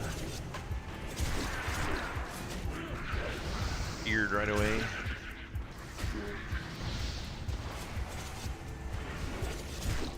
Alright, I think I got them all now. And stuff.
Priest.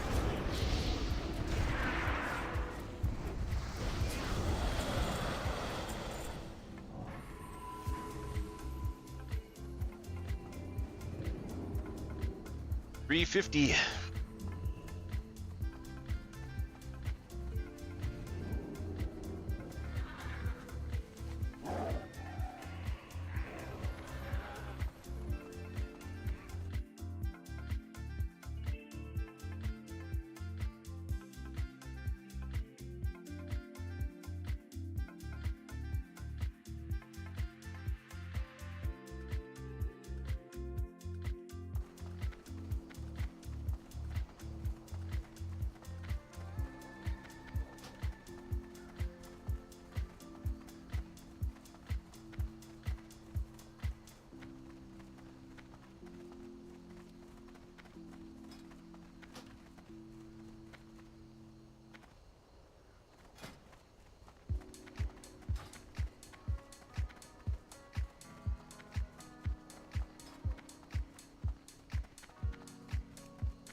Got 4 minutes before spawn on these, so yeah, should be able to get one more thing here.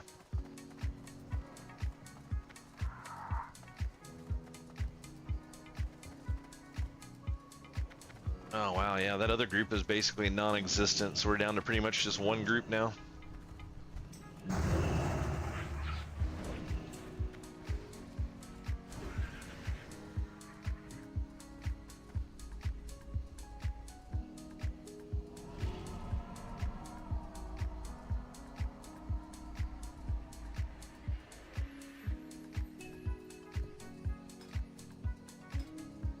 Well, no spots. I think we're actually starting to get to a point to where a lot of people have finished this now, and that's why there's just not many people out here. I mean, this is really early for people to have bailed for a completely, like, there's no second group right now. We're the only group running. There's a lot of people that just flat out no-life this. I mean, Bloody Shots sat here and did it for a 24-hour window, or 20, it's like 23 hours, I think. He logged off about an hour before I got him into the group the night before. And there's been quite a few other people that have just kind of no-lifed it like that. It's like I'm just not that into it. Like, I want to get it done, but like I don't have to have it done right now.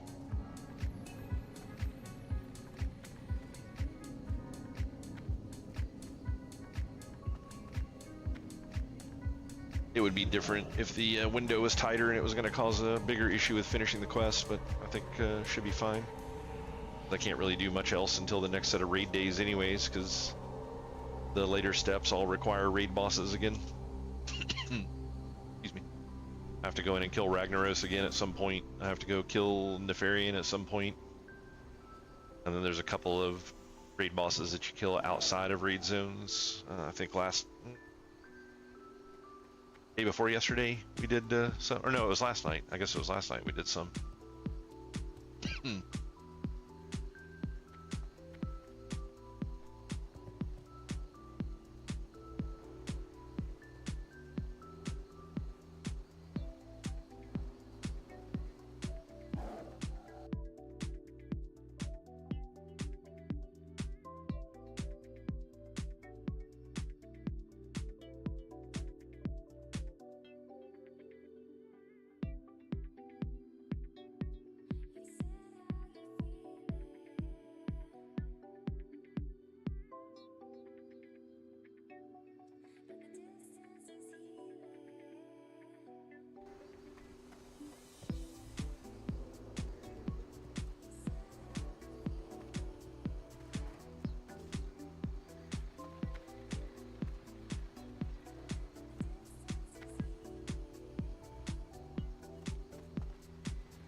Starting to be an awful lot of people out here looking for a group though, so they may have a second group forming up fairly soon.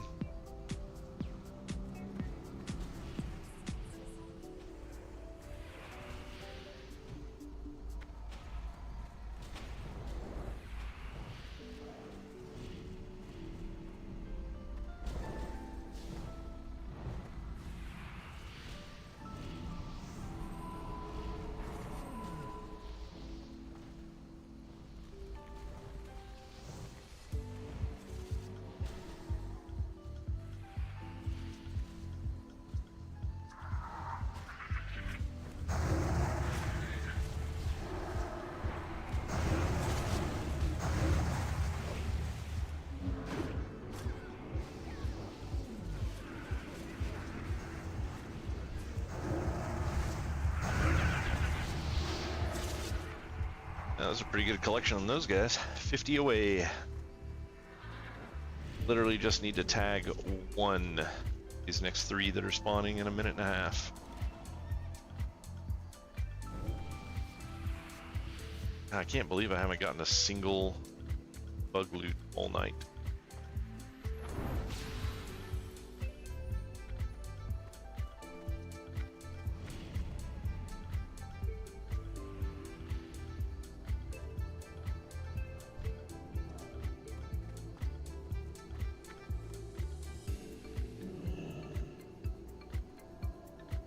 I've been averaging about 4 a day. Means I should have roughly 2 by now.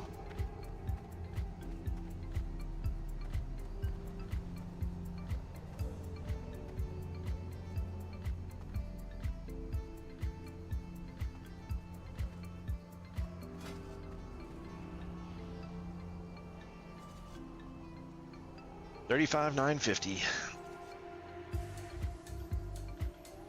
This will be good. It'll give me a nice boost for a ring. Once I get to neutral, I think I can actually turn in and get the ring already.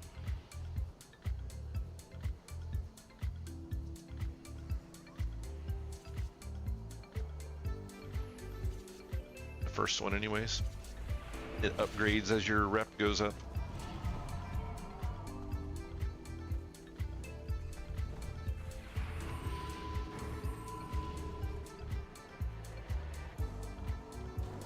Plus this will put me way ahead of a lot of the people in the guild as well for just having a rep from the random stuff inside the zone.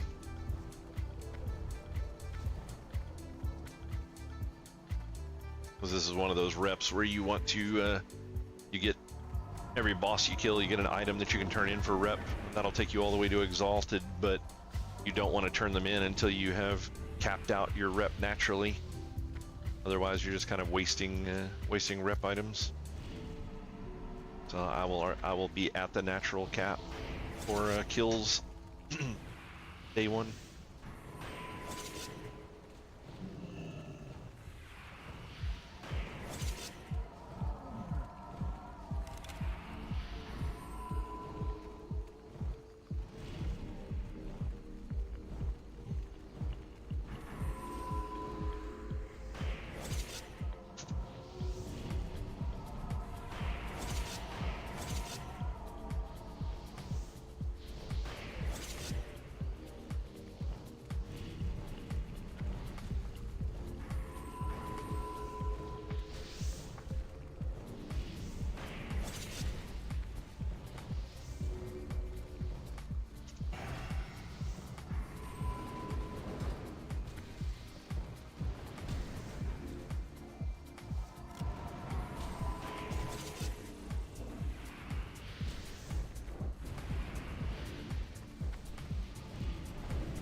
Saw that red health bar pop up from that basilisk. I about blasted it.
Oh, why are these damn things not spawning?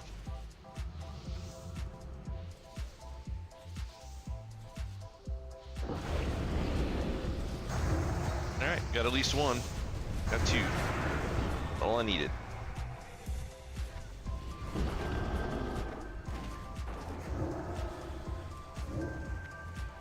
Wonder if this rep thing will fix. Nope. It's got an even more negative weird system. I am now hostile. That's only 3,000 rep to cap that out. 3,000 rep for that, and then 29.99 in neutral, and then I am done with this grind.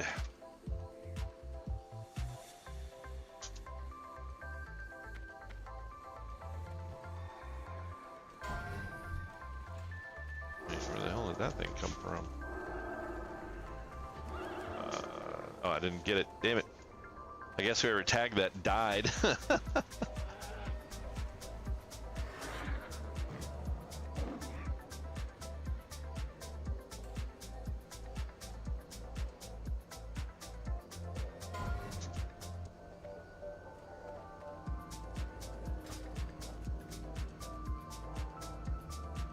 see, who's it? Noonstalker is the one running it currently.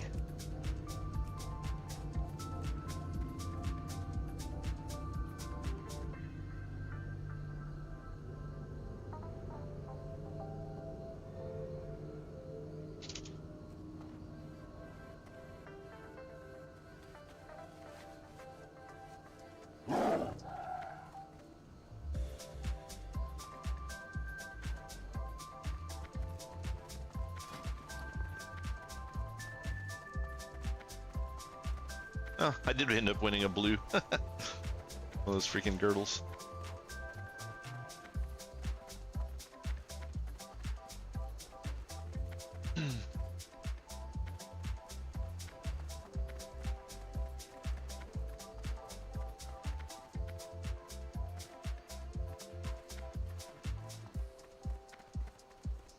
All right, well, I think that's going to be it for the evening, guys. I'm going to call it here and head out and visit Nell for some dinner. And, I'll be streaming tomorrow I'll be streaming tomorrow. If I've got this done, I will probably end up streaming a different game just so people don't have to sit here and watch this boring ass crap. But yeah, thanks for everybody that was talking tonight. It's cool to get into various conversations about various games and things like that. It's always entertaining. And I appreciate everybody spending the time in here actually watching the streams. I'm going to be posting up several videos on Monday, assuming that the last of my editing works out okay. But I'll finally have some videos up on YouTube. I've already scripted and filmed several of them at this point. I just needed to get the rest of the editing completed, and then I have 2 new ones that I'm going to be doing as well. So hopefully I will have all of those done. I don't know if I'm going to post them all up on Monday. I'll probably kind of scatter them throughout the week, or honestly, where I'm just starting out, I may do 2 each week for a little bit, just to kind of keep my name getting refreshed out there, but we'll see how that goes.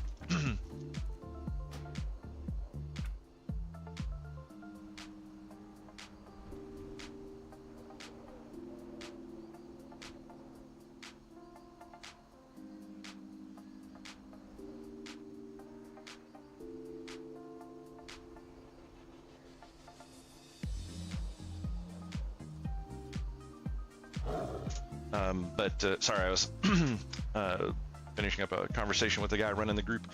But yeah, I'll try to get those videos up at a fairly regular pace after that, primarily focused around the games that I'm trying out, things along those lines.